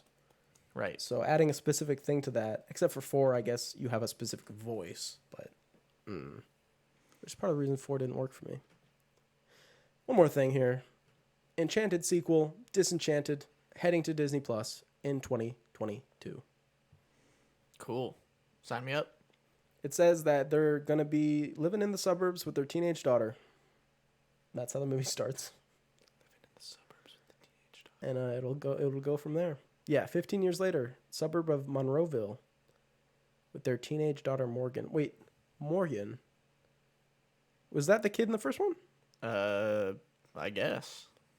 But if it was 15 years, she wasn't 3 in the first, or 4 in the first movie. She was like a kid. She wasn't like, oh, hand, bird. Maybe they just had a child. Right. If it's a different, they had another child and they named that child Morgan too. If the Morgan was even the kid from the first one, I don't remember. I don't even know. Because she was not 4. I No, don't think. definitely not. That doesn't. Maybe really time make runs different. Time is convoluted in Monroeville. Yeah. Maybe maybe they went into like the cartoon place and that time doesn't move or something. Interesting. And that's how it happened. That could happen. I don't know. But I'm done talking about time and princesses. I want to talk about sharks and Sharkies. boats and waves and oceans. Because I want to do our spotlight. Dun, dun. We're talking about shark movies. And Dun, dun. really, the kind of main thing we're talking about is the Jaws franchise today. It's right there. He's right there. I'm wearing the shirt I got with that. I don't have a shark shirt. I got Grim Reaper. Well, it's not too far off, is it? The scythe could look like a fin if you put it underwater at an angle. True. You know, they both pretend death. Bofa. Bofa. What ocean is that in? Okay. Shark movies. There's a lot of them. We have a decent collection of them. Yeah. But specifically, we have all 4 of the Jaws movies. All 4. We'll kick it off with that. There's obviously the original Jaws. I guess that's like, I don't know, but I'm assuming it's like the first shark movie. Right. I don't know if there's a shark movie before Jaws. If there is, it's irrelevant, probably. Probably. But this is obviously like the shark movie. It invented the summer blockbuster. It came out in 1975. Obviously, Steven Spielberg. Everyone knows who that is. He made the movie. And it's pretty dang good. It's good. Do we really need to go through the plot of Jaws? There's No. a shark, and then they're like, a bunch of guys get together and like, let's get the shark. Let's kill the shark. And then they do. They do kill it. The things that worked in this film, it's weird because this film's not about the shark. You know, the shark isn't what makes the movie work. It's the people. It's obviously the human element because that's how any movie. Has there ever even been a movie that was made without humans? That's not like animated or, you know, it's like it's always the human element that makes things work. You really thinking about that, like Ard? I was gonna say Shaun the Sheep, But it's animated. It doesn't really count. But And there is a person in that. yeah, Yeah. there is a person. But so like, that doesn't count. there's no people in like Shark Tale, right? Shark movie. Finding Nemo. No, there's There's people, people in Finding Nemo. Nemo. Damn Yeah, it. but Shark Tale, I don't think there's people. Interesting. Dark Crystal. There's no people in that. It's just puppets. It's live action. Could be. Dark Crystal. Jim Henson. I don't know. I don't know. So Jaws, it's the human element. It's these 3 personalities kind of going back and forth and back and forth. In like the town and the people being like, shark. And they're like, don't worry about a shark. Shark. And all the stupid people being like, I'm going to go to the beach today. Yep. Which is funny because I actually saw a tweet not too long ago where someone was like, if Jaws was made today, people would just ignore all the shark science and just swim in the water anyway. It wouldn't care about the facts. And I was like, did you watch Jaws? That's kind of what happens. Is that they're like, there's a shark, and then everyone's like, I don't care. Yeah. That's funny. But yeah, it's the three personalities, the three performances that are like, wow. And of course, the big animatronic shark. I mean, it helps. Jaws. It helps with the cool. terror, He's and cool. especially because it's so hidden. You know, You don't see him very much. in all of these Jaws movies, you see him the least in Jaws, and that's obviously on purpose because Right, yeah. in a few of the other ones, you get too close of a look, and you're like, oh, that's a fake shark. Right. You know, but in this one, you could watch the whole thing and be like, wow, that was a shark. Maybe except for like one shot, just because it's dated, but you know, that's mostly how the movie is, which helps a lot. Yeah, it's absolutely fantastic. It also houses the greatest explosion in cinematic history when they blow up the shark. He's like, die, you son of a bitch, or whatever. Yep. And then he shoots it, and he hits the tank inside of his mouth, and blammo. It's the same ending that's been used for shark movies since. Every shark movie since has that ending, basically. A lot of them do. And it's just fantastic. And video games. Every video game that has a shark, you do that a lot. Blow it up. Yeah. The impact of the film beyond the film itself, one, people stopped going to the ocean for a little bit that summer. And something that I will bring up a little bit again later, but it actually caused a spike in like poaching and like shark killing. Because people were like, oh, those fucking great whites, they're nothing but murderers. Let's go out in our boat and shoot some. And like people did, you know? That makes sense. And that's why I'm pretty sure they're still like a protected species, you know, as of now, right? Unless they're extinct already. Fucking, I don't think they so. could be. Things go extinct all the time. I'm like, man. Yeah, but if great whites went extinct, that would be like An event, big probably. news. Yeah. They're okay. Well, they're not okay. They're still protected. Yeah, yeah. It's not good. But they're They're working on it. endangered. They're working on it. But yeah, Jaws. There's nothing to say about Jaws anymore, guys. If you haven't seen it, you're stupid. It's really all been said. But Jaws 2, on the other hand. Wait, I want to say one more thing. Okay. My favorite Spielberg movie? I'd have to think about it. He's got a lot of movies.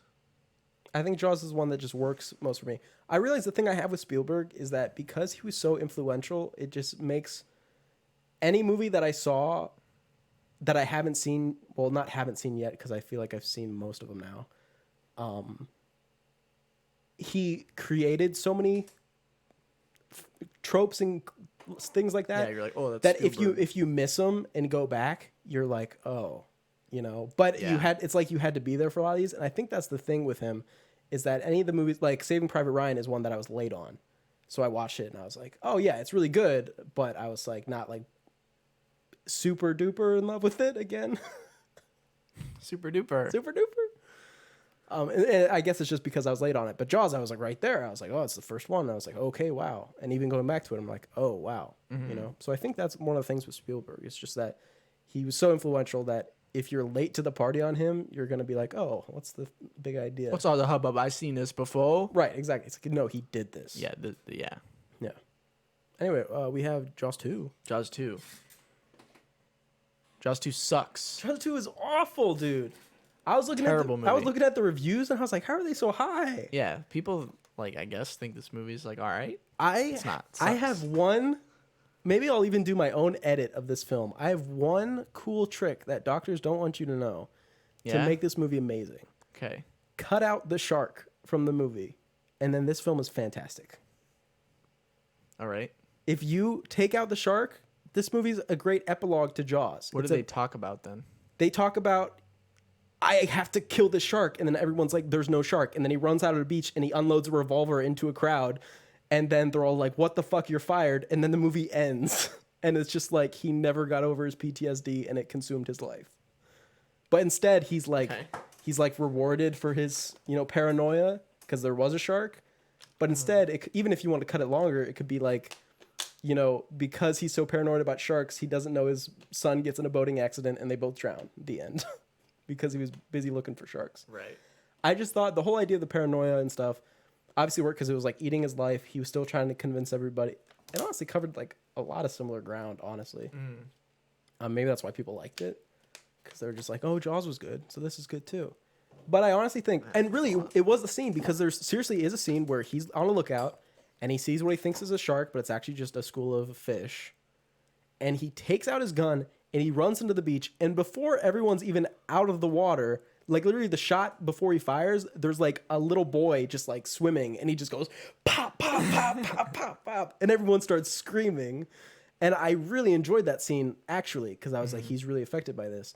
And I just thought like, man, if this was just about people being like, dude, you need help, and him just like seeking the help he needed to get over this traumatic experience, it would at least been different, but it wouldn't really have been like Jaws, I guess. Right. You know what? That's it's good. Right, you know? I don't know. Because instead, you just get a bunch of stupid teenagers who Oh my gosh, they ruined the movie. They're so annoying. They're so annoying. I think I only liked one of them, and like is like a strong word to use for that. The only one I could put up with was like the one who was trying to read the book in the boat and he got splashed. Okay. That was the only one I liked. The rest were so annoying, especially the Sean, the littlest brother. He was super annoying. They're actually the only two characters who are in every movie, but they're played by different actors every single time. Wow. How about that? It's kind of interesting. But yeah, they're just annoying. They're just kids having fun. They're and stupid. They're stupid and loud. And then Chief Brody's got to zap him. He's got to zap the shark. He zaps him. Right, and that's not like awful, you know. Just bite the power line, which they brought up like in the first like 10 minutes of the movie. Apparently, I didn't know, but I saw a thing that happens in all of the Jaws movies. The teaser for how the shark is gonna die is at the beginning of all of the Jaws movies. Apparently, 3. Where is it in 3? I don't know. It's got to be there somewhere. Let's rewatch it. No, well. Yeah, I don't know about that for 3, but the rest that makes sense. Even though 4 is kind of cheating because the beginning of 4, it's literally a flashback to the end of 1, so it's kind of interesting. But we'll get to 4. But 2, the main flaw is it's boring to me. It is. It's just, I'm bored. I was like, yeah, the kids aren't interesting characters, and when Roy Scheider, right, the actor's name, is on screen doing like kind of crazy stuff, then it's fine. But other than that, it's just a boring film. Yeah. Sucks. Yep. I didn't mention, but this one was directed by Ginat Schwark. What year? Sorry? 78. So 3 years later. Try to capitalize on stuff 3 years and after. Then 5 years later, they did Jaws 3D. Directed by Joe Alves. Who I think was like a production designer, or he had some kind of hand in at least the original Jaws movie. Could be. Jaws 3D has worse reviews than 2. But is better. But is way better. That's what I'm saying, dude. It's way better. It's basically like Jurassic World with a shark. Yeah. You know? Because they have like Cindy and Sandy, who are like the velociraptors. Yeah. And then you have the mama shark, who's like the shark. Wait, was there a baby T-Rex in... Or not T-Rex, but was there a baby one in Jurassic World? Or Jurassic World 2? I don't know. Maybe. I don't know either. But you have the kids. It's Sean and the older one. Mike, I think. Mike Brody. Sure. And they basically are at like a SeaWorld, kind of. They work at like a SeaWorld. They are at SeaWorld. It is right, SeaWorld. yeah. And it's his wife that works there, and he just like does other stuff. He's construction. Yeah, he's construction. That's true. Because it's just now opening. They're going to have their first day. Right. So they're all like training and doing like tricks or whatever. And the other thing is that the score, at least, the John Williams, dun, dun, dun, of course, stays throughout the films. Because if you got rid of that, what are you doing? Even though I think that this is a new composer for this movie. I don't know if he stays for the 4th one or not. But it is a new composer for this one, which I thought he did fine. Sure. Yeah, so you have them working at this SeaWorld. And it honestly takes a while for the movie to kind of... Slow burn. It's a slow burn. Because at the beginning, a guy is swimming like over time when he's not supposed to be, and he gets eaten by a shark. And like for like what feels like 40 minutes at least, they're like, I wonder what happened to that guy. Yeah. Just like, where'd he go? And the lady's like, oh, he's cheating on me. I know it. He can go straight to hell. Then he's like, but if he's hurt, I didn't say that. You know, newsflash, he's dead. Right, he's dead. He's eaten, and they find his body on like the first day they open because like a guest see it. The guest sees his body floating in the water. Yeah, and they're like, ah, you know, they all freak out. And so they capture the shark, and they're like, "Oh, let's kill it. Let's do it live on camera, and everyone will love it," you know. And then he's like, "That's stupid." Yeah. But then she's like, "Wait, I have a better idea. Let's capture it and have the only living great white in captivity," which, by today's standards, is like basically the same thing as killing it. You know, it's Yeah. like, let's take this animal that generally its habitat is like thousands and thousands of like square miles and put it in like 20 by 40 feet.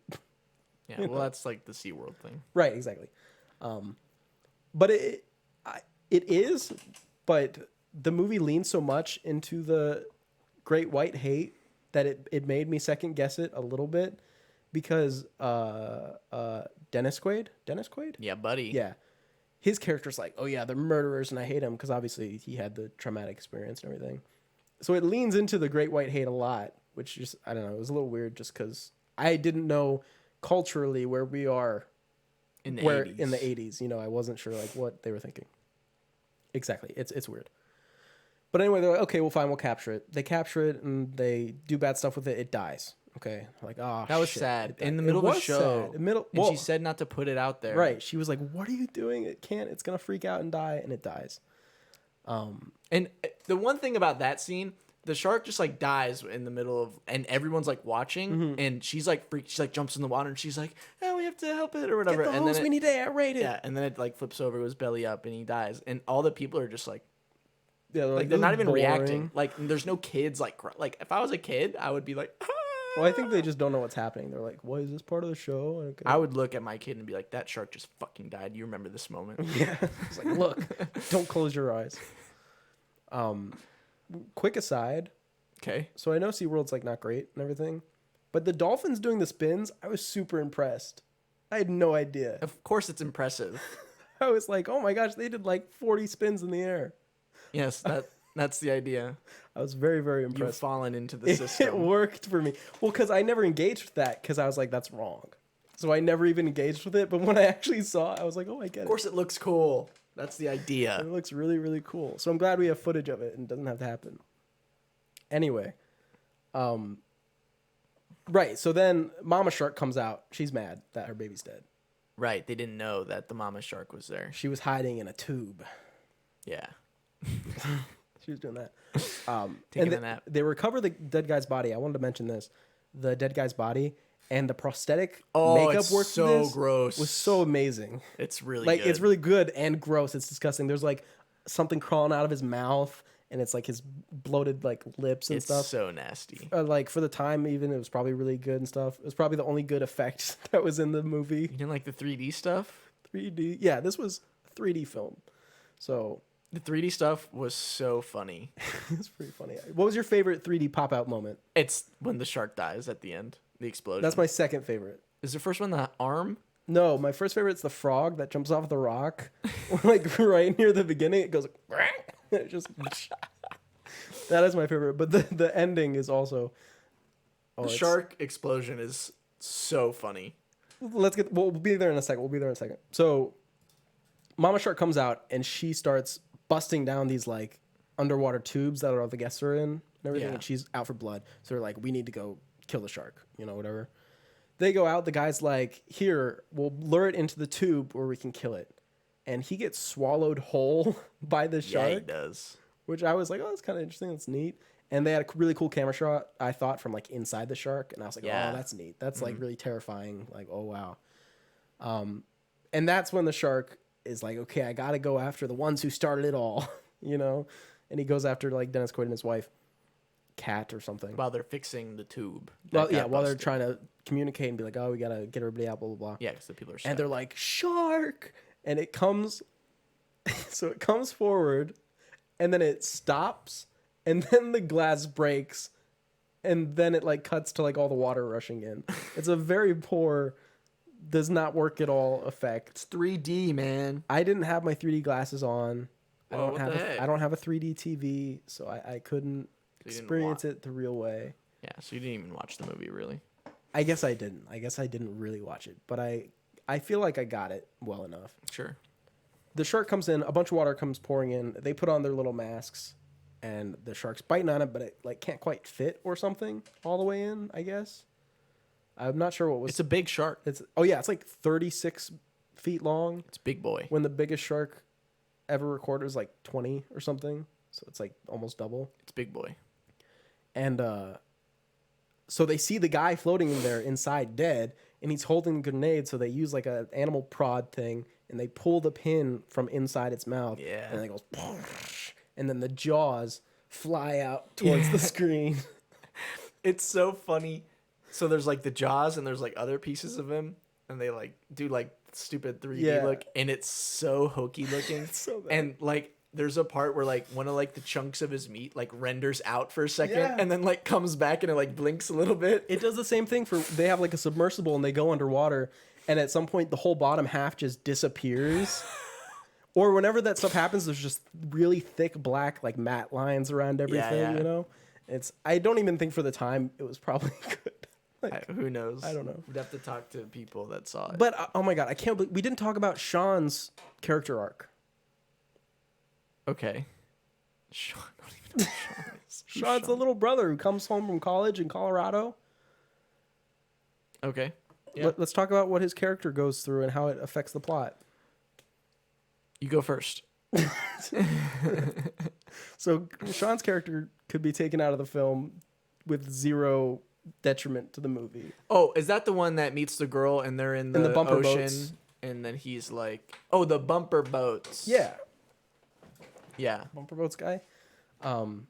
Yeah, because he just comes home from Colorado and he's like, oh, I don't like the water. And then a girl's like, I'll have sex with you if you can swim. He's like, sure. Gee He's like, willikers. I'm Michael Phelps. Right. Sign me up. Put me in, coach. And then, like, literally, there's just scenes where they just, like, hang out that really add nothing to the film Just chilling. the whole time. And I ended up, like, cheering anytime they came on screen. I was like, yeah, they do nothing. And they did nothing the whole entire film. There was this part where I think it was the shark had just got into the lagoon and it was chasing the skiers, you know, which I actually thought was cool. Yeah, it was cool. Because it was like right behind the skiers or whatever. And then it goes over to the bumper boats area.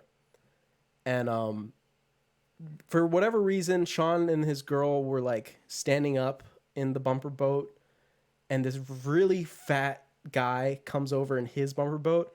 And I don't know what he said, but I swear he said, "Eat shit, lovebirds," and bumped into them and sent them out of the lagoon. He goes like, "Eat shit, lovebirds," and he's like super goes. I don't remember this. And they fall out, and the shark comes, and then they're like, it's the shark. And there's like a 30-second sequence that I was laughing my ass off because it was just like so over the top to me of everybody just running, and Dennis Quaid is like riding a bike and like flips it over and like falls over and sends papers flying everywhere. And it was just so crazy. I was just like, what is happening? And I just thought it was a very funny moment. It was my favorite part of the film was that like 30-second sequence where everything was just falling apart. It was great. Jaws 3, better than the original. Yep. Way better. Way better, but unironically better than Jaws 2, even though it has worse reviews. Yeah, better than Jaws 2. Is it better than Jaws the Return, though? Jaws the Return is worse than Jaws 2. Jaws the Return is by far the worst Jaws flick. So, 2 new Sean and Mike actors. Yep. They're older now. The wife is back. The dad died. He's dead now. He's in the ground. Maybe he asked for a burial at sea. He died because he was scared. He died because he was too scared of the shark. And this is by far the horniest of these 4 movies. Did you notice that? Okay. Did you really not notice that? No, I mean, every scene that wasn't with the shark, it was like 2 people being like, we're going to have sex later. Because it was the mom and Michael Caine who were like, let's have sex eventually. It was the black couple who were like, oh, she better have sex for a long time. And then it was Mike and his girlfriend who was like, I'll make you forget about that scared shark if we have sex. And it was like nonstop. Every scene without the shark was like 2 people talking about having sex. And I was like, what is going on with this movie? It was so bizarre to me because I was just like, why are they so obsessed with like talking about this? It was just like nonstop to me. I was just like, this is like somebody had something they were working through during this film. some fixation they had. It was like a fanfic. It was like a fanfic of Jaws. And it assumably erases Jaws 3 from the canon. Because he has a different wife. And they moved, and they're scientists now. Yeah, he just changed professions, you know? I assume Jaws 3 just didn't happen in this one. But they go to the Bahamas for vacation, I guess. Vacay. You know who else goes to the Bahamas for vacation? Jaws. Yes, Jaws does go to the Bahamas for vacation. He chases them. Chases them all the way. And, I mean, what even happens in this movie? He chases them all the way. No, not with the shark. All the other stuff. It's mostly shark stuff. No, it's not. No, it is, because they're on the ocean, and he's like, we want to explore, and then they find shark, and he's like, can't tell my mom shark is here, and mom is playing with the kid. Yeah. And she's like, but half the movie is Michael Caine and the mom. It's like, not half, but like a third. He's like, we're in a plane right now. We're in a plane. One time I was in a plane with 100 nuns, and they had 100 machetes, and I killed them all. Yeah. Stuff like that. And he's like, listen, I'm going to land this plane in the water. He's like, here, take the wheel. And she's like, ah. It's crazy. I don't know. And then the shark, right? She's like, the shark it's chasing me. Yeah, because they want to like study the shark, and they're like, oh, we need to figure out what it's doing. And she has some sort of like telepathic psychic connection to the shark, which is unexplained. My question is, what? Maybe I missed it. honestly. What was her plan when she took the ship out to the middle of the sea? Kill the shark? With what? One, how did she even get a boat that big out by herself? I don't know. Because I always thought that was like at least a 2-man operation with like more than a little dinghy, you know? Mm-hmm. But she gets like way out there by herself. They fly a plane to her, and then they all fight the shark. And you think Michael Caine dies, but then he's like, "Oi!" He's like, "I'm actually alive." Yeah, and then they pull him up, and they're like, "Oh my gosh, I'm so glad." And happy ending. They kill the shark. How's the shark even die in this one? Same way, they blow it up. They blow it up. Yeah, because it literally the ending is it plays the clip from the first movie. Right. Yeah. Yeah. And that's how it ends, because they play that same clip at the beginning of the movie. So I guess technically, foreshadowing, they did the thing you said. But the point of that in Jaws 3 is that the grenade doesn't come up till like at least 40 minutes in. 30 minutes maybe. Yeah. I don't know if that counts as the beginning. You know it. Because like all movies foreshadow. That's not to Jaws only. No, only Jaws did that. Only Jaws foreshadowed. Maybe it was the first movie to foreshadow. That was another thing that Steven Spielberg could did. be. He was the first person to ever foreshadow in a story. Who do you think was the first person to ever Sun Tzu? That's nonfiction though. Can you foreshadow in nonfiction? Accidentally. Or purposefully if you know what you're gonna do. Well, what was the first fiction book ever wrote? Don't make a joke. What joke? There's no joke to be made there. I don't know. Jaws: The Return sucks. Terrible movie. Directed by Joseph Sargent. Another Joe. Joe Mama. Cool. Don't watch it. Like, seriously, don't. You're just not going to have a good time. Like, I can't even imagine someone's going to be, like, have a good time when they watch it. They're going to be like, oh, I'm so glad I finished the Jaws trilogy. Yeah. Quadrilogy. Just watch the first one. And the third one. Yeah, and the third one. Third one's pretty fun. Third one's fun. For sure. Eat shit, lovebirds. I got to find out what happens. Yeah, you need to know. Get back to us. We have some other shark movies here. We're going to go in order of release. Fast forward. How many? 23 years. Okay. To 2010. The Reef. Directed by Andrew Trauke. This movie, very interesting. Based on a true story. Yeah, I remember this got a lot of publicity back in the day. Not many true story shark movies. Most of the shark movies are just fun. Mm-hmm. I wish a lot of them were true stories. That would be fun. Maybe that's the secret. I mean, that's a conspiracy. This movie is pretty good. The Reef. It's basically about these people, this group of people. They go out on their boat and they're chilling, having fun. And then they're like, oh my gosh, the tide is going out. We need to get out of here quick or our boat's going to be stuck. And they're not fast enough, and their boat hits the reef, and they capsize in the middle of the ocean. And they don't know where they are, kind of. So they're like, OMG, what do we do? The one dude is like, well, here are our options. We can sit here and probably die because he knows that we're out of, like, they're out of the flight path or whatever for, like, planes, so no one will see them, basically. So he's like, basically our only option is to jump into the ocean and swim 10 to 12 miles all the way to Turtle Island, which is that way, I think. Easy. So they're like, most of them are like, okay, except for this one dude who's like, yeah, I'm not doing that. Sure. He's like, I know what's in this water. They're all Australian. Oh, okay, cool. That adds a lot.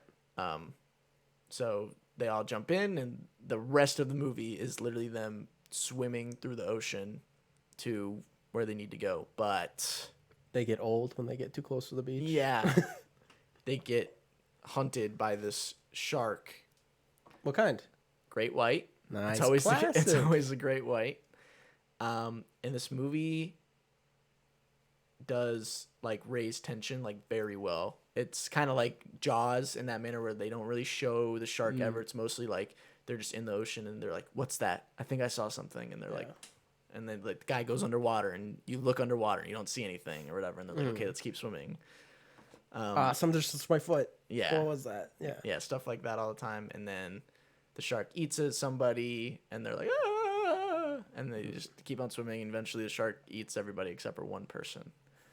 And that's the worst part is when because at the beginning it's like, this is based on true events. And I was like, this is like real life nightmare situation. Like it cannot get any worse than this. Right. Because especially like partway through.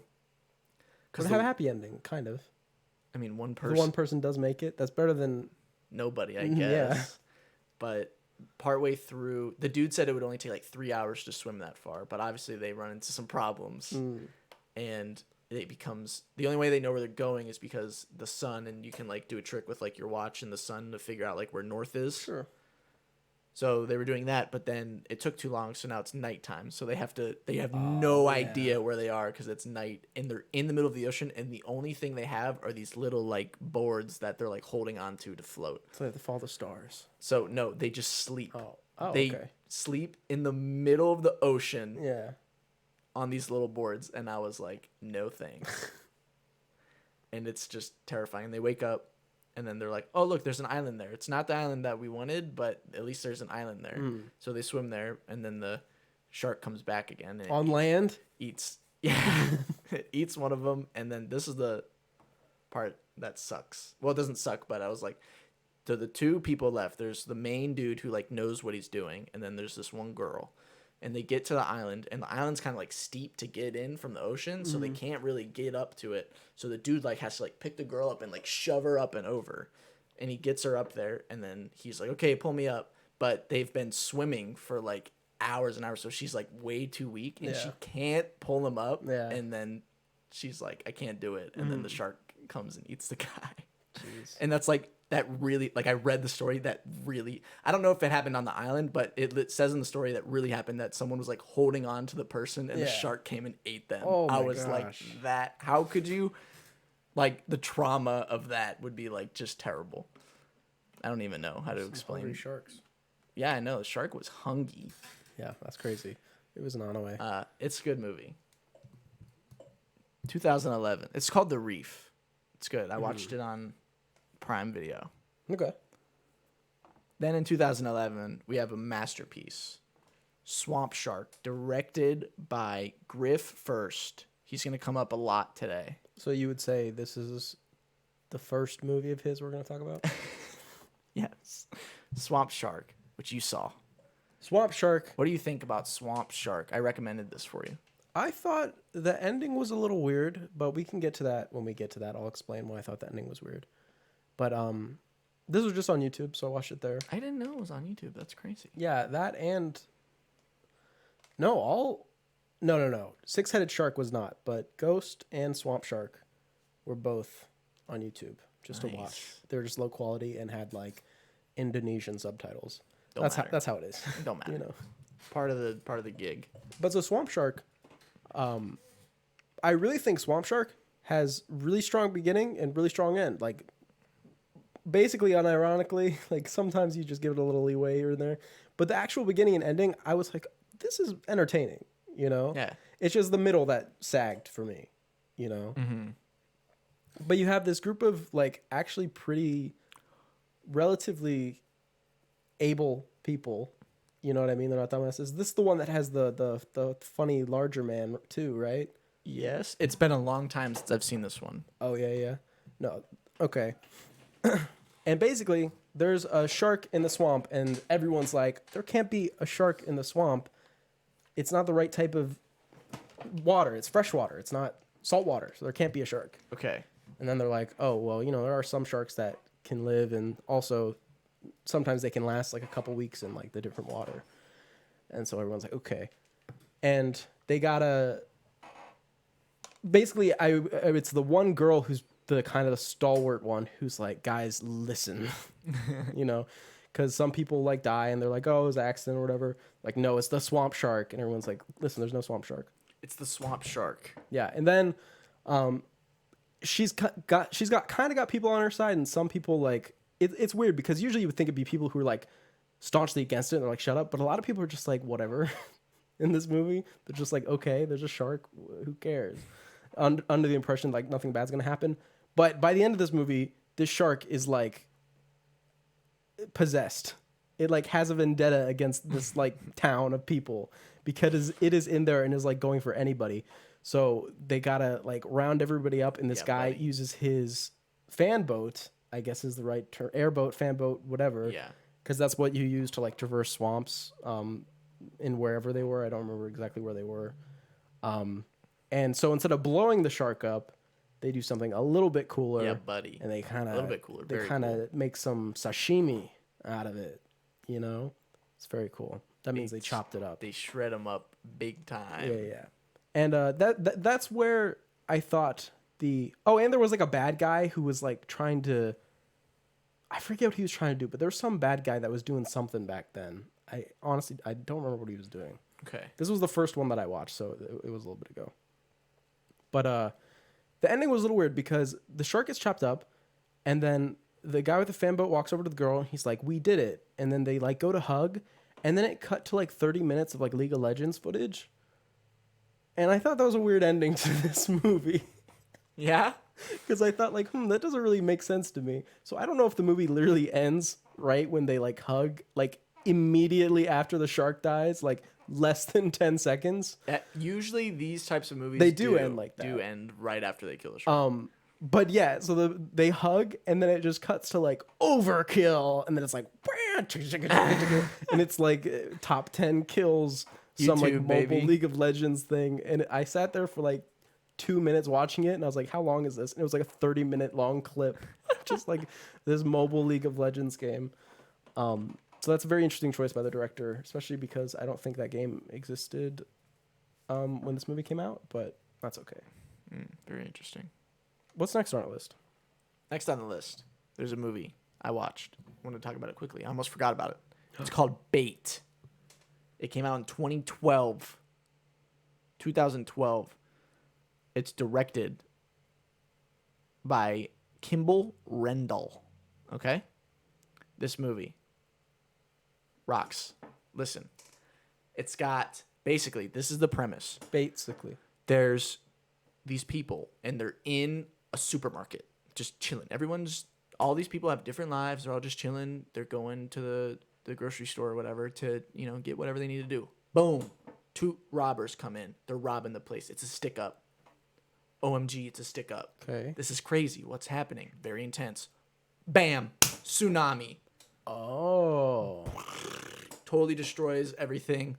The whole place gets all filled up with water. The survivors obviously are like, OMG. So they have to band together.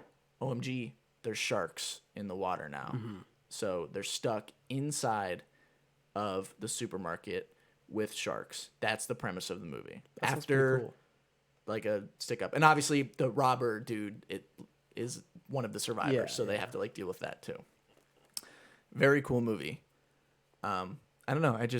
At the first part shows like somebody like dying to like a shark, like because the main character dude is like a lifeguard. Mm-hmm. That part was like really stupid, and I was like, oh man, maybe this is gonna be really stupid. But then the rest of the movie is actually really cool. It has a lot of really funny characters, and there's a lot of this movie has really great shark kills. And there's actually a lot of like heartfelt moments. And the premise alone is just amazingly it is interesting. cool. Yeah. And the set for the supermarket is really cool, I think. And then they do a lot of really smart things. Usually people are like really dumb, but they do a lot of really smart things. We can outswim the shark. Yeah, it's like no you can't. Like there's this one part where they need one of like the wires is like hanging from like the tsunami, and they're like, well, we cannot let that touch the water or we're in trouble. So they're like, we have to turn off the breaker over there. The only way to turn the breaker off is to get in the water and like get over there. So they're like, well, how do we do that without the shark killing us? So they get like all these like crates and like things, and they like cut them up with like like clipper things, whatever those are called. And they put him around this dude. So they like cover him in like all these like baskets and stuff. So he has like a cage for himself, so he can like go underwater, and he like walks over to it. Yeah. That was a pretty smart thing. Yeah, I don't think it'd be that effective, but it is interesting. Yeah. Well, he doesn't even get attacked by the shark, so it doesn't matter. Cool. Spoiler alert. But he had it anyway. And there's just a lot of cool stuff like that. Great shark kills. Let me tell you. I don't want to spoil, because if you want to watch this movie, there's some really great shark kills in this one that really get me going. Yeah, I would say, I mean, in all the movies that we talked about so far, the shark kills are never... We've only talked about like one over the top one so far, I guess. And they're never like that crazy, really. You know? I mean, there's ones where it's just like they're terrifying, but none of them are like cool. Yeah. No, there's cool ones in this where you're like, yeah, that was sick. But yeah, and then there's one more thing I want to mention. There's like people that are upstairs, and then there's a group of people. There's only 3 that are downstairs in like the parking area. Okay. And eventually they meet up, but the 2 people, they're like boyfriend and girlfriend. They're stuck in their car, and like the water's like over their car or whatever. And they have a dog, a little tiny puppy that the girl loves. And they're trying to communicate with the other guy on how they're gonna escape to get to this one part or whatever. And they're escaping. The dude's trying to like lure the shark over to him so they can get to like a safer place. And they're doing that, and the girl like gets up or whatever, and the dude like has the dog, and the shark is coming like right for him. Yeah. And I forget the name of the dog. Let's just call it Fluffy. Okay. But he's just like swimming, and he's like an Australian dude, and he's like, "Sorry, Fluffy," and he just yeets the dog into the water, which is really smart. Well, yeah. But then obviously the girlfriend is like, how can you do that? I hate you so much. Yeah. But I was just like, that's funny, because you don't see a lot of people sacrificing dogs here. Right. No, and usually I'm against that. But I was like, you know what? That was kind of smart, dude. Yeah. You're all right. Should have thrown the girlfriend. Yeah. Just kept the dog. Anyway, that was 2012. Yeah. 2013, we have Ghost Shark. Also from our dude, Griff Furst. This time he'll be Griff Second. Right. Spelled with a U. Yeah, Secund. Secund. Not to be confused with like the type of shark that's a ghost shark, because I think that's a real type of shark. Oh, really? Yeah. No, this is a phantom shark. This movie is the greatest premise for any sci-fi shark movie of all time. It's pretty. It does not get better than this. Yeah, it's quite interesting. I can't say the cast is my favorite in this one, but at least that doesn't make me feel bad. This one has some decent kills, except they're front and back loaded to me, because the very first, if I'm not, besides the ones who get killed by the physical real shark, the very first ghost shark kill in this film is a woman who sees the shark, so she drives away on a jet ski, and she's almost to the beach, and the ghost shark jumps up and eats only the top half of her. And so her bottom half just like rides onto the beach. And I was like, that's pretty incredible. Yeah, buddy. And basically everyone comes like, oh, what happened? They're like, oh, it's a shark. And they're like, that's impossible. There hasn't been a shark attack here in 30 years. And then the one guy's like, don't tell anybody it was a shark, okay? And they're like, fine. And nobody believes them except for this one crazy guy. It's crazy. And he's like, you don't believe in ghost sharks? They're like, I don't believe in any kind of ghost. And he's like, well, that's because you're dumb. Yeah. And they kind of drunkenly walks away. They're like, wait, what do you mean? He's like, I'll tell you about it later. They're like, okay. And so then like the chief of police, whatever, is like, you guys need to drop it and forget about it forever. and all of his like cronies are there and stuff. Cronies. And they throw a party that day. They're like, we already had a party planned, so just because our best friend died doesn't mean we have to like stop the party. We can still do it. The party goes on. In memoriam, okay, you guys? And it's a pool party. Oh, no.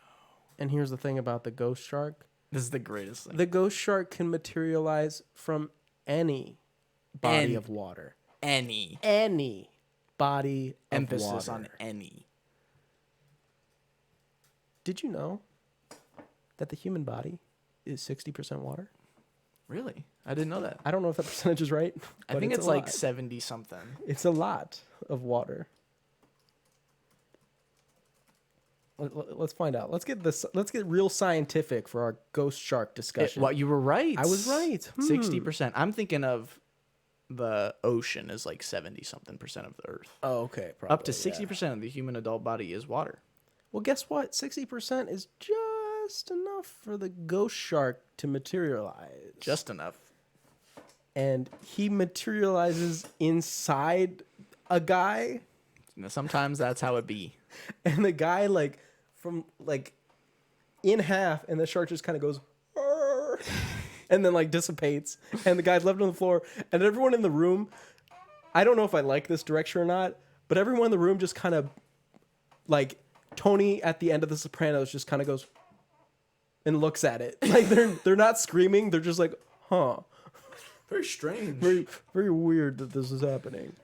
So basically the kids get together and they find this guy, and he's like, oh yeah, there's this cave that makes the ghost shark strong. And they're like, we need to go blow up the corpse of the shark, I guess. So they go do it. And this is another one of those movies where they blow up the ghost shark body, and then they're all swimming in the water. And one of them's like, what day is it? Tuesday. Roll credits. It's like, what? No. It's they say it sucks that, and they name all the characters that died, and then the other guy goes, what day is it? Tuesday. And then the credits roll. And that's the whole epilogue. Couldn't be any better. And it was a pretty good ending. I got a nice little laugh out of it. Ghost Shark, even if you just look up the body, the scene where it comes out of the body, it's just it's better when you have the movie around it, but it's still just hilarious and wow. It's just so good. And it's a good idea. It you is. Know what I mean? Yeah, it's a great idea. But yeah, that's Ghost Shark. Griff, all right. First, second verse better than the first. I like Ghost Shark more than Swamp Shark, is what I'm saying. Oh, yeah. Oh, absolutely. Ghost Shark, one of my faves ever. Let's fast forward. 2017, we have two movies here. One I'm going to do quickly. One I will yell about for a little bit. Let's do Trailer Park Shark first. Okay. Also from our dude Griff. Griff Thurd now. Griff Thurd with a U. Trailer Park Shark is absolutely ridiculous. Mm-hmm. Where does this take place? At the trailer park. The trailer park gets flooded and there's a shark. And this one has the budget had to be $10. Aww. Because I don't know if Griff fell off in the 4 years in between Ghost Shark and Trailer Park Shark, but this movie is just straight hilarious nonsense. Yeah, it's just so stupid. And the parts that always there's a part where it starts raining, but you can tell that the rain, they only have one rain machine, and it only covers probably 10 feet. Right. So there's parts where they're walking around in the rain, and you can see them moving the rain. You can see the rain moving around them, and you can just see that the rest is just dry. Yeah. It's so funny. That's pretty funny. And then there's these jet ski people that are trying to sabotage the camp. They're pushing people into the water so the shark can kill them. But anyway, it's stupid. But this has a really good shark kill at the very end. They kill the shark by the dude hooks it up to his fan boat.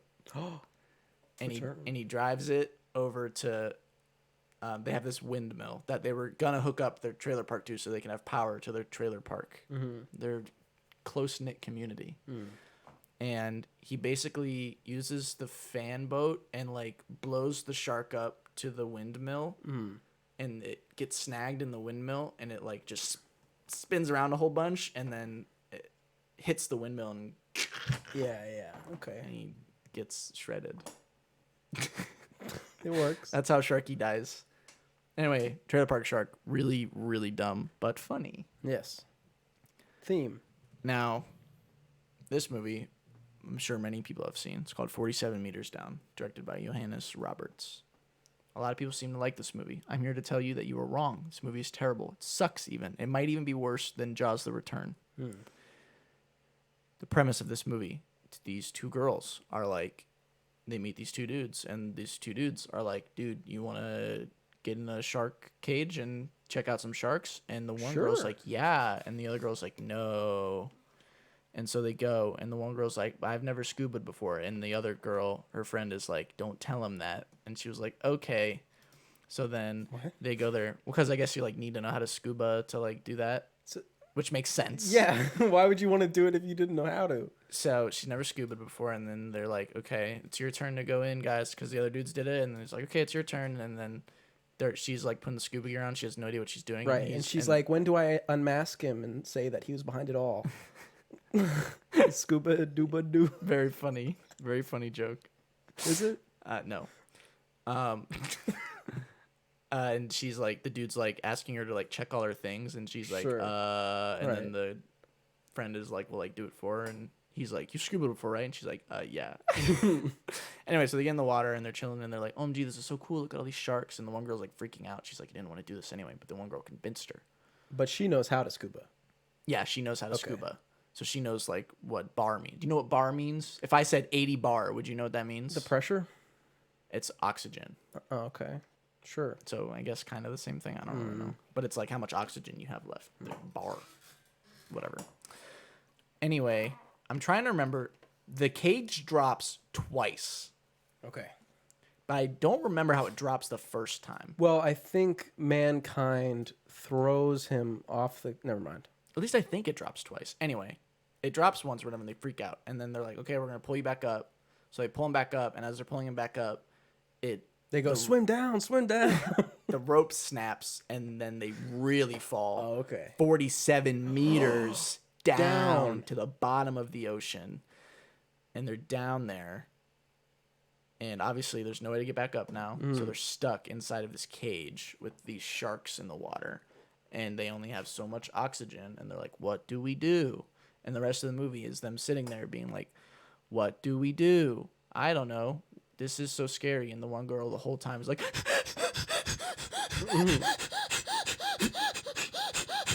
Okay.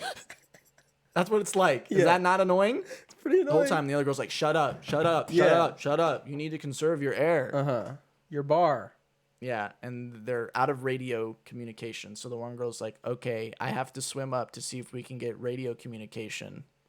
So she like makes it out of the cage, and she's like, be careful, the sharkies.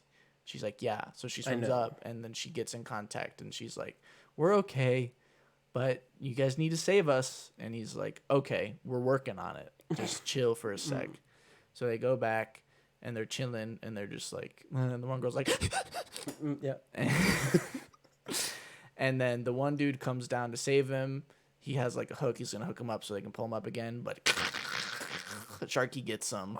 No. Okay. Geez, so sad. Yeah. And the one girl's like, I only have 3 bar left. What do we do? We're gonna have to I swim. have to activate my super.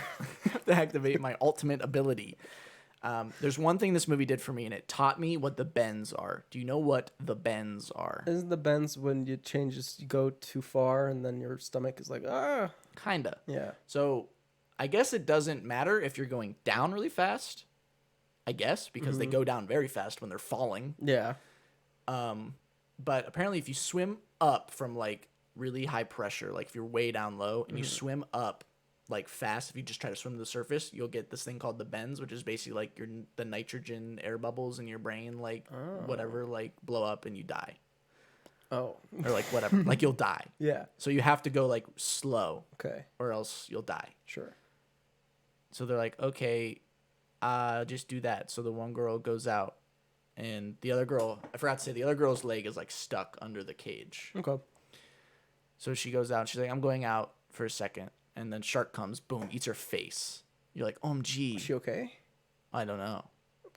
And then the one girl's like, okay, well, I gotta figure out what to do. And it's the one girl that's left is the girl that's always like, Right, yeah. so, Then I have names. I don't remember their names. Let's call her Tammy. Tammy's like, she's like, you need to figure out what to do. So she gets her leg out. Very painful to get her leg out. It was rough. Yeah. And she's like, okay, I need to make it to surface. So she gets out of the cage and she's like, well, I need to swim up because no one's coming for me because the dude's dead. So we got to swim up, but I got to stop. She's swimming up and then radio communication. It's the girl that got her face aided. Oh my gosh. She's like, I'm actually alive still. Don't worry about it. I've been working with the sharks the whole time. I'm hurt, but I'm okay. So they get up and they're swimming and they swim up and the dude's like, hold on, you can't swim too fast or you'll get the bends. And they're like, okay. And he's like, you have to stop for 5 minutes. So they stop and they're ascent for 5 minutes and they chill. And he's like, it's all right. There's only a few minutes left. And then he's like, okay, you can go again. They go up. They make it to the top and the shark is like looking for trying to eat him. Why does the shark get the bends? Why does the shark get diapers for seniors? Yeah, I don't know. That's unfair. And then the sharky is like, nom nom nom. And then they make it to the boat and they get pulled up and they're like, wow, that was super scary. OMG, we're saved. And the one girl, Tammy, is always, she's like, and she's like, and then she starts being happy. She's like, yay, we're saved. This is so happy. Yeah. We're saved. And then cut. Tammy at the bottom of the ocean having like a manic episode, like, oh, we're saved. We're saved. Yeah. And the dude on the radio is like, listen, you're not saved. You are freaking out. You're having like a hallucination. And I was like, oh, this is cool. Yeah. But then it's not cool. Because then all of a sudden, like the National Guard the National Coast Guard. Coast Guard, yeah. They arrive and then they save her. I thought it was cooler if she was just like, we're saved. And then it ended. But the Coast Guard come and they like get her and they like take her up to the top. That's funny. There's another movie about going down in that, descending that ends with a trick ending where you think they're saved and then it cuts back and they were just hallucinating. Yeah. And I was like, that was cool. So but that's then a trend about movies about descending. Yeah. So the one girl is dead. Right. She got her face aided. Yeah. Okay. That sucks. I guess maybe I made this movie sound kind of okay. You did, actually. But it's not. It's really boring. The whole time I was just like...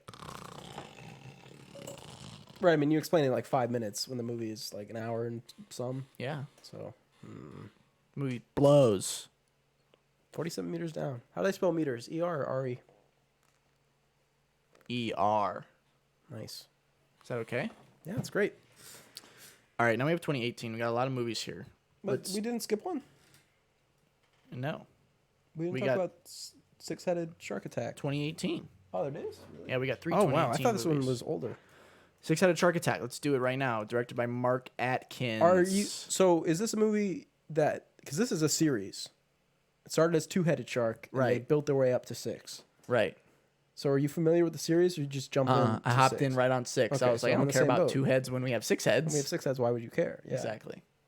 So you have these group of people at this like couples counseling camp. It's like a couples retreat thing. Right, a retreat, yeah, because it's like a resort in the ocean, all that stuff. There's this guy who's like really serious about it. He's like, you have to be together and do everything together. It's like the fact that you went to the bathroom alone is already a failure. He's kind of cool though. He's a bit obnoxious, but he's cool. And then OMG, there's a 6-headed shark. It eats people. Right. This movie starts in 1984, by the way, or something like that, with like a flashback of a French couple like fighting, or like a French lady fighting with her boyfriend who speaks English. She like throws the ring into the ocean, and they all get eaten by sharks. No idea why.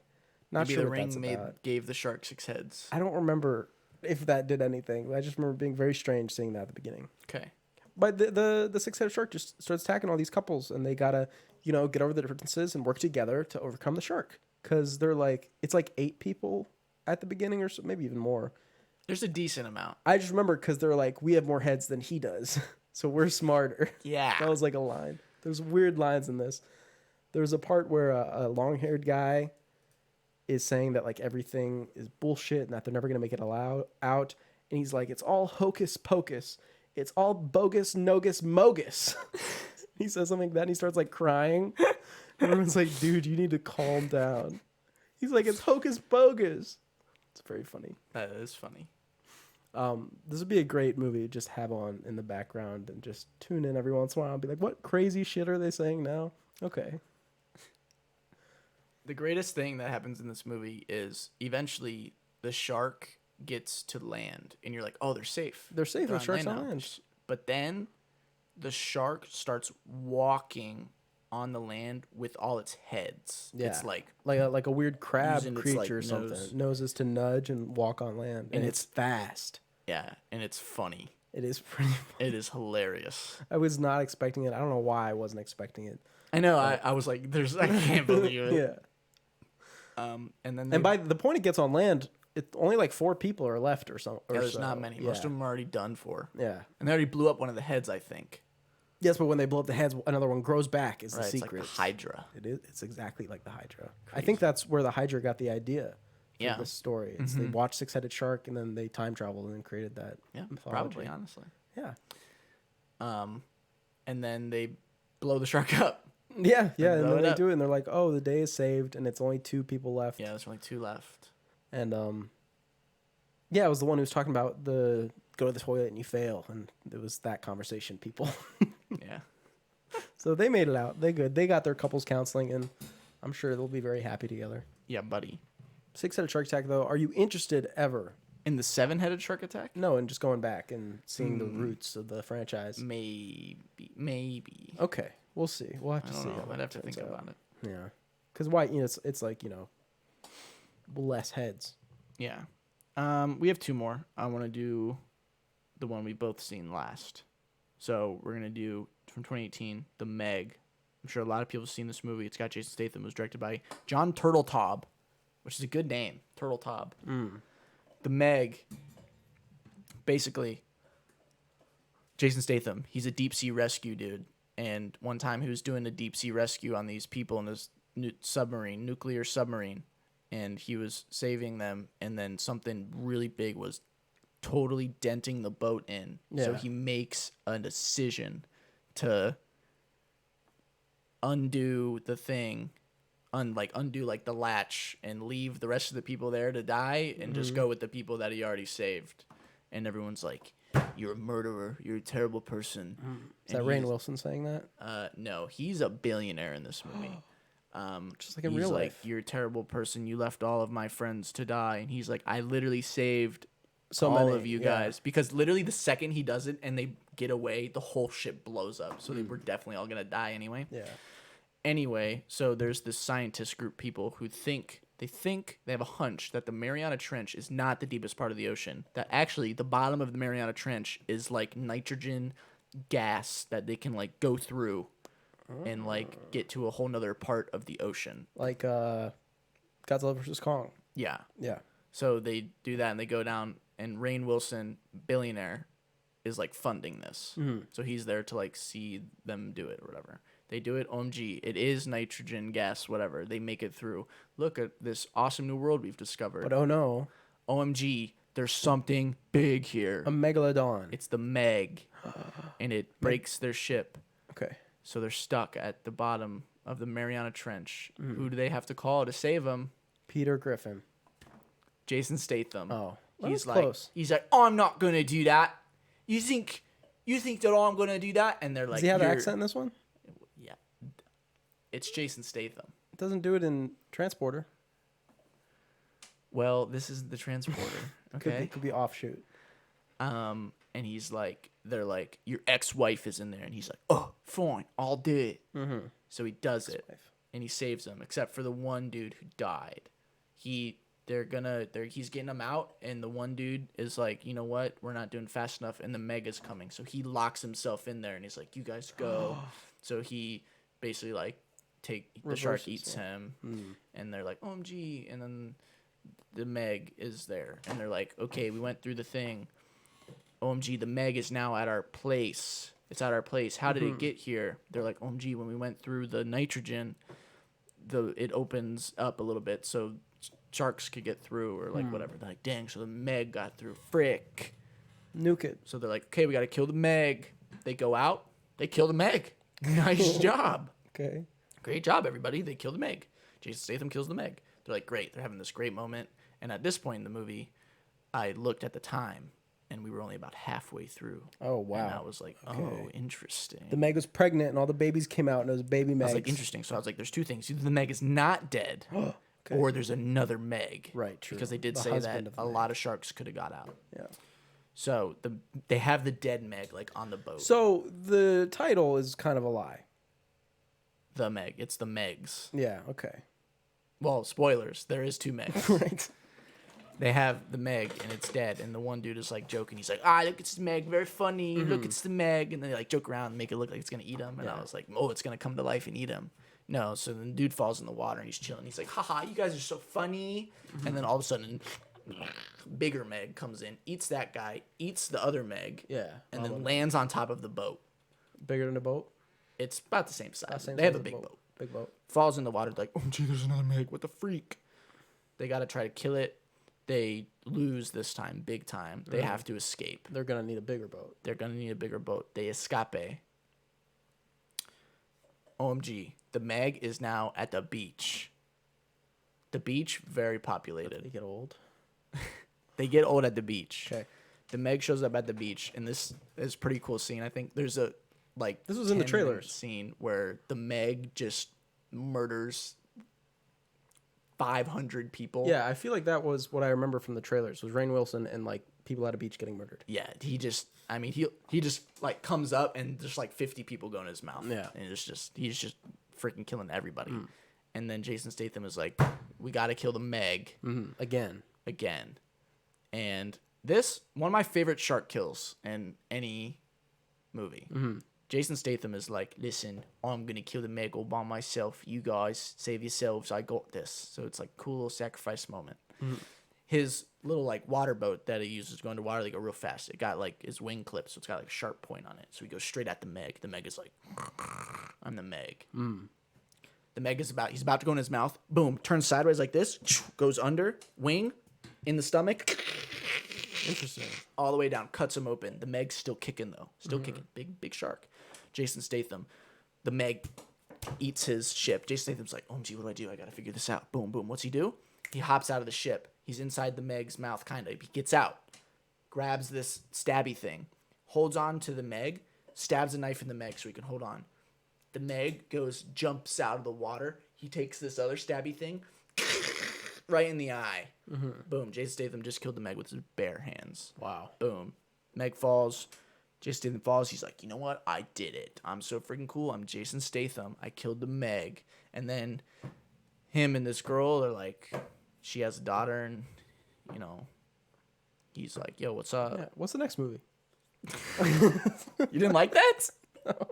You like the Meg? Meg seems okay. I like the Meg. I don't know. I feel like it should be called the Jason Statham. I'm a big Jason Statham guy. Any movie he's in, sign me up. Right, but it just feels like a untrustworthy title.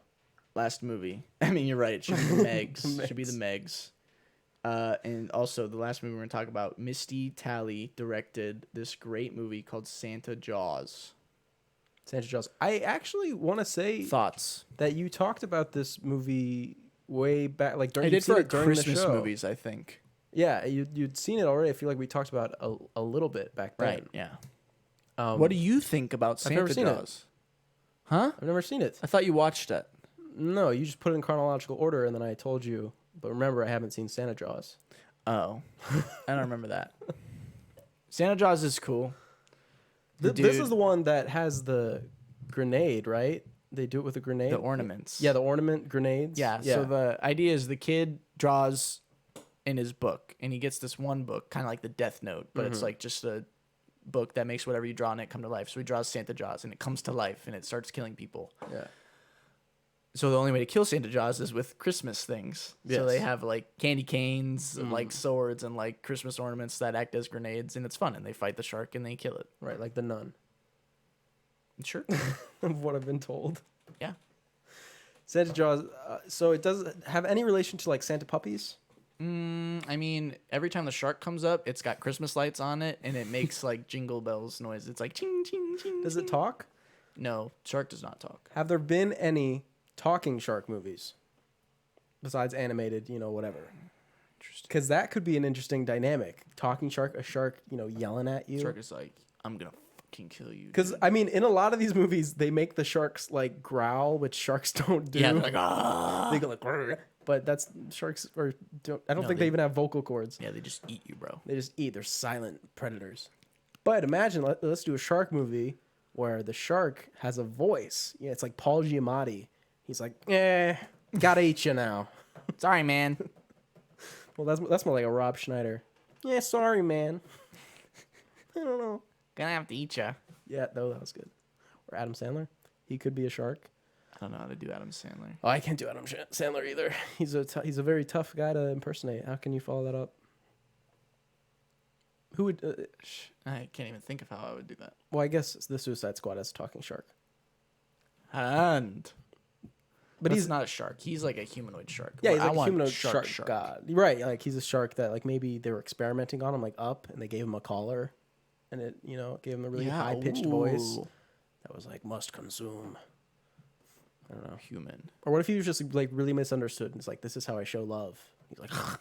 He's like I just give you hugs. right, like, this is a kiss. I never want to be separated from you. Swallow. He just loves everybody. Interesting. Call it love jaws. The jaws of love. Interesting. Jaws of life. I don't know. Live, laugh, love is all I'm saying. Jaws. And I think that's what all shark movies are trying to say. Live, laugh, love. Exactly. To your dying That's breath. what it's all about. To your dying shark biting you in half. to That death. is what it's all about, baby. If you had to be eaten by a shark, which is the best way to go? Swallowing whole is cool, but probably wouldn't be very fun. No, that's the worst option is being alive inside of the shark. I'd probably say it biting your head and you just die. Right. That would be the most comfortable way. I think I would prefer it if it was one of those kills where it was like my top half is just like going all over the drug around all over the ring. It's on my top half, and everyone's like, "How is he doing that?" And I'm like, "Help! It's a shark!" And they're just like taking pictures and videos. But as long as you don't see the shark, I would want to be killed. But there's like you never see it, and or it's like you just get drug under real quick. It goes. People are like, "Where'd he go?" I'm sure that'd be terrifying for you though. Right, but that's fine. It's cool though. Wouldn't you rather die a cool way? I mean, getting your head bit off is pretty cool, but yeah. I also think the whole like swimming around really quickly is also kind of neat visually. I mean, I guess not for you though, probably. No, probably not. I don't think so. But I would never go in a body of water, so it's no problem. I'm not big on swimming either, especially the ocean. I mean, I don't mind. I would swim in the ocean. Right, I mean, but I'm not like seeking out the people we ocean. talked about last episode, like Ashton Kutcher and Mila Kunis, they'd be totally safe because they're like, water, get that away from me. No water for them. So they're fine, and I don't know. Were you ever afraid of sharks or like swimming because of shark movies or whatever? No. I think the first time I went to Myrtle Beach, my family made me watch. I was like 7. We watched Jaws, and I didn't go swimming the whole vacation. Yeah, that makes sense. So, no, I'm more scared of it's just like the ocean in general, just the concept. Especially, I would never go in the ocean to the point like on a boat or anything to the point where I could not see land. Just the idea of just being in the middle and everywhere you look is just water is terrifying. I've done that before, but it wasn't on the ocean. It was on Lake Erie. Yeah, but that's a little different because you know that no matter which direction you go, you're hitting land a lot faster than if you're anything in the ocean. else. Yeah, because you could just swim in one direction, get there eventually. Yeah, and you know that you're probably not going to get eaten by a shark in Lake Erie. There's only a Loch Ness monster, so that's all you have to really worry about. Now, as far as I know, she's very nice. Exactly. Yeah, sharks, sharkies, nom nom. You know what time it is? Mm-hmm. It's time for the reviews of the week. The week has. Whoa, hold on. Holding. You want to talk about this? This just showed up on my phone when I was looking this up. Smite Pro retweet. No. I don't know. Read it to me. Let's find out. Okay, I'm going to click on it. This article Breaking news. just came up. Breaking news. Scarlett Johansson. Oh, it's loading? It's loading. This is very... Scarlett Johansson slams misogynistic Disney response as Mouse House tries to move Black Widow suit behind closed doors update. So what happened? So apparently Disney like clapped back to the ScarJo thing. The last thing I heard was that they were saying like, ScarJo, don't you know there was a panini? You should be more grateful and realize that normal people are suffering. That's the last update I heard. After initially responding to this litigation with a misogynistic attack against Scarlett Johansson, Disney is now predictably trying to hide its misconduct in a confidential arbitration. What did they say? Well, last time I heard it was what I said. I was like, oh, aren't you kind of... They're like, there was a pandemic. Get over it. Was the last thing I heard. Oh, okay. They're like, the world changed. It's not the same anymore. So now she's big mad. Maybe. Scarlett Johansson not working with Disney anymore? Well, I mean, she's out. So... But like just at all, would she not work, you think? With like any Disney movie anymore, you think? I could definitely see that, because if they wouldn't pay you, why would you want to work with them again? You know? I'm sure there are plenty of people who would pay to have Scarlett Johansson in their movies, because she's quite big. Interesting. That was interesting news that just happened, right? Mm-hmm. Live stuff happening. Okay. Now we have the real reviews of the week. Dang it. What? What's happening? I have like 2 reviews that like go hand in hand that are for the same movie. It's like 2 sentences, but the problem is the reviews for the movie I picked were for a movie that I didn't talk about because we cut them like right before we started the show. Okay, well, what movie was it? It's for Planet of the Sharks. Planet of the Sharks. But it kind of works for like all of them, for like Okay. any of these movies, I guess. This one says, why do they keep making these? More importantly, why do I keep watching them? That's pretty good. This one says, I thought I was nearing the end, but it turned out that I had only watched 15 minutes of it. That's not. So that's not good. those can apply to most of these. Yeah, they definitely can. Past Jaws, it applies to all of them. Yeah, literally. I got a 1 out of 10 from 2007. It says, not so great white. Abysmal. Shockingly awful. Bottom of the barrel. Things can't get any worse than this stink bomb. I still suffer severe depression when I think about this abomination. 3D, they announced. Well, it didn't work. The only teeth coming at me in the cinema were the ones that a boy in the 3rd row had stolen from his grandfather and thrown. I could feel the audience slipping away into some mass coma. It was heartbreaking. I remember my friend glancing at me, his eyes lifeless and sad. Special Jaws 3 counseling groups were set up in my local area, and I attended regularly. This crime against cinema should be battered and fried. Absolutely disgraceful. Jaws 3D, Yeah, Jaws 3D. obviously. Like it's 3D. That got me thinking though. Have you eaten shark before? Me? No. Why would I eat a shark?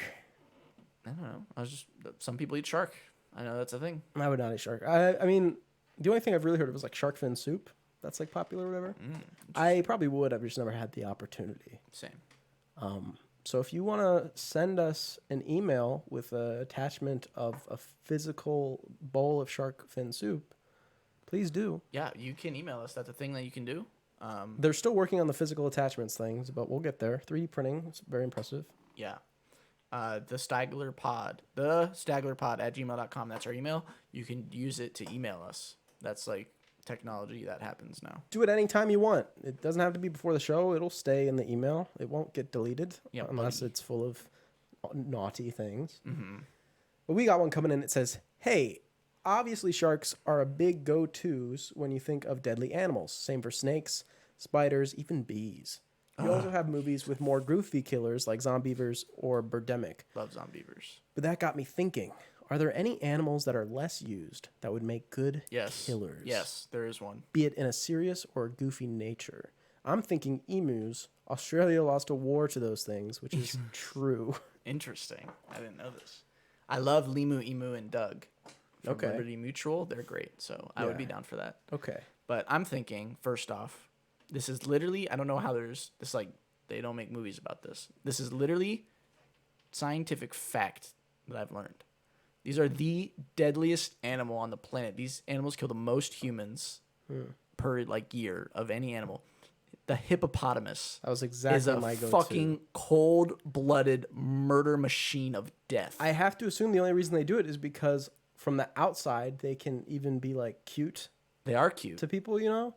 But when they open that maw, you know, it's over. If you see the inside of their mouth, you're dead. You're already dead. The force of their it can like crush cars and shit. is It's like crazy. ridiculous. Like you are dead. Yeah, it would like if there were killer hippos. I mean, there's probably one out there, right? There are killer hippos. No, I mean movies that have done hippos. There's probably at least one, but that a bigger movie hasn't happened with hippos as a thing because you would think they're so unassuming that people wouldn't take them seriously, and it would make that kind of thing. It's like, oh, why should we be worried about hippos? Forget about it. And the hippos kind of all walk up. They're like, oh. And they're fast in the water. You can look up a video of these people in this like speedboat, like going, and the hippo is like right behind them. Yeah, and they shit hard. I don't know if you've seen that video. I have. I feel like most people have. They have crazy shits. That would have to make it into the film. It's from all the humans. It's like they can't climb the ladder. We're safe up here. It goes ranged attack and it goes take someone's head off. It could happen. No, hippos were exactly the very first one that came to my mind when I thought of this. It's free. Yeah, like, they're right there. It literally. What are we doing? Anything else? I mean, how often do we do like dogs? Does that happen often? I guess like wolves is more of the thing. Yeah, I'm talking like feral, like street dog. Like they used to be pets, but now they're feral and they're on the prowl. You know, I could definitely see that happening. You know, that could be an interesting film. Maybe like a evil muskrat that like climbs into people or something. Well, we've done like apes, right? Right. Apes have been done. Like I feel like most insects kind of just all kind of fall in the same category. Yeah. So there's that. Maybe like lobsters. You know, they got the pincers. They've definitely done big lobsters. You know, like huge ones. Yeah. It's not, but hippos, I think, top of the list. Yeah. Where are the underused and extremely dangerous? So there you have it. Gloria, she's out to fucking kill. Yeah. She might seem all happy and cute. Some might say sexy. Some might say sassy.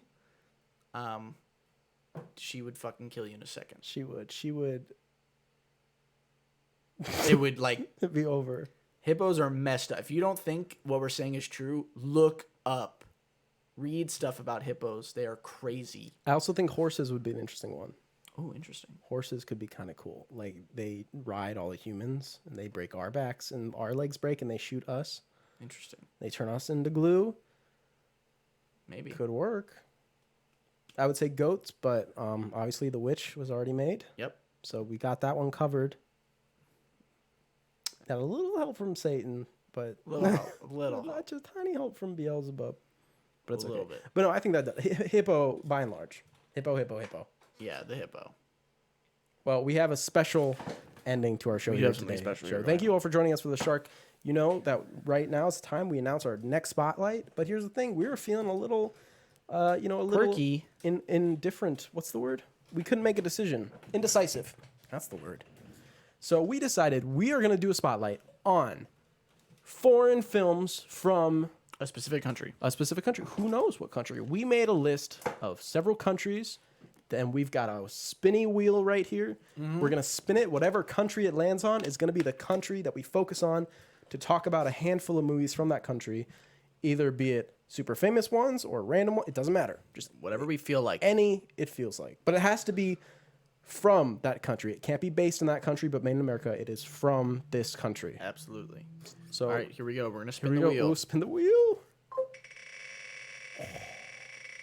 Oh, I'm so nervous. What's going to be? Slowing down. Oh, big money. Ooh. Ohio Oni-chan. We got Japanese. We're doing Japanese films. Awesome. I already know what I'm going to add. I've got an Akira Kurosawa tucked away somewhere. Oh, is that so? It is. So, and we'll talk about at least one of those.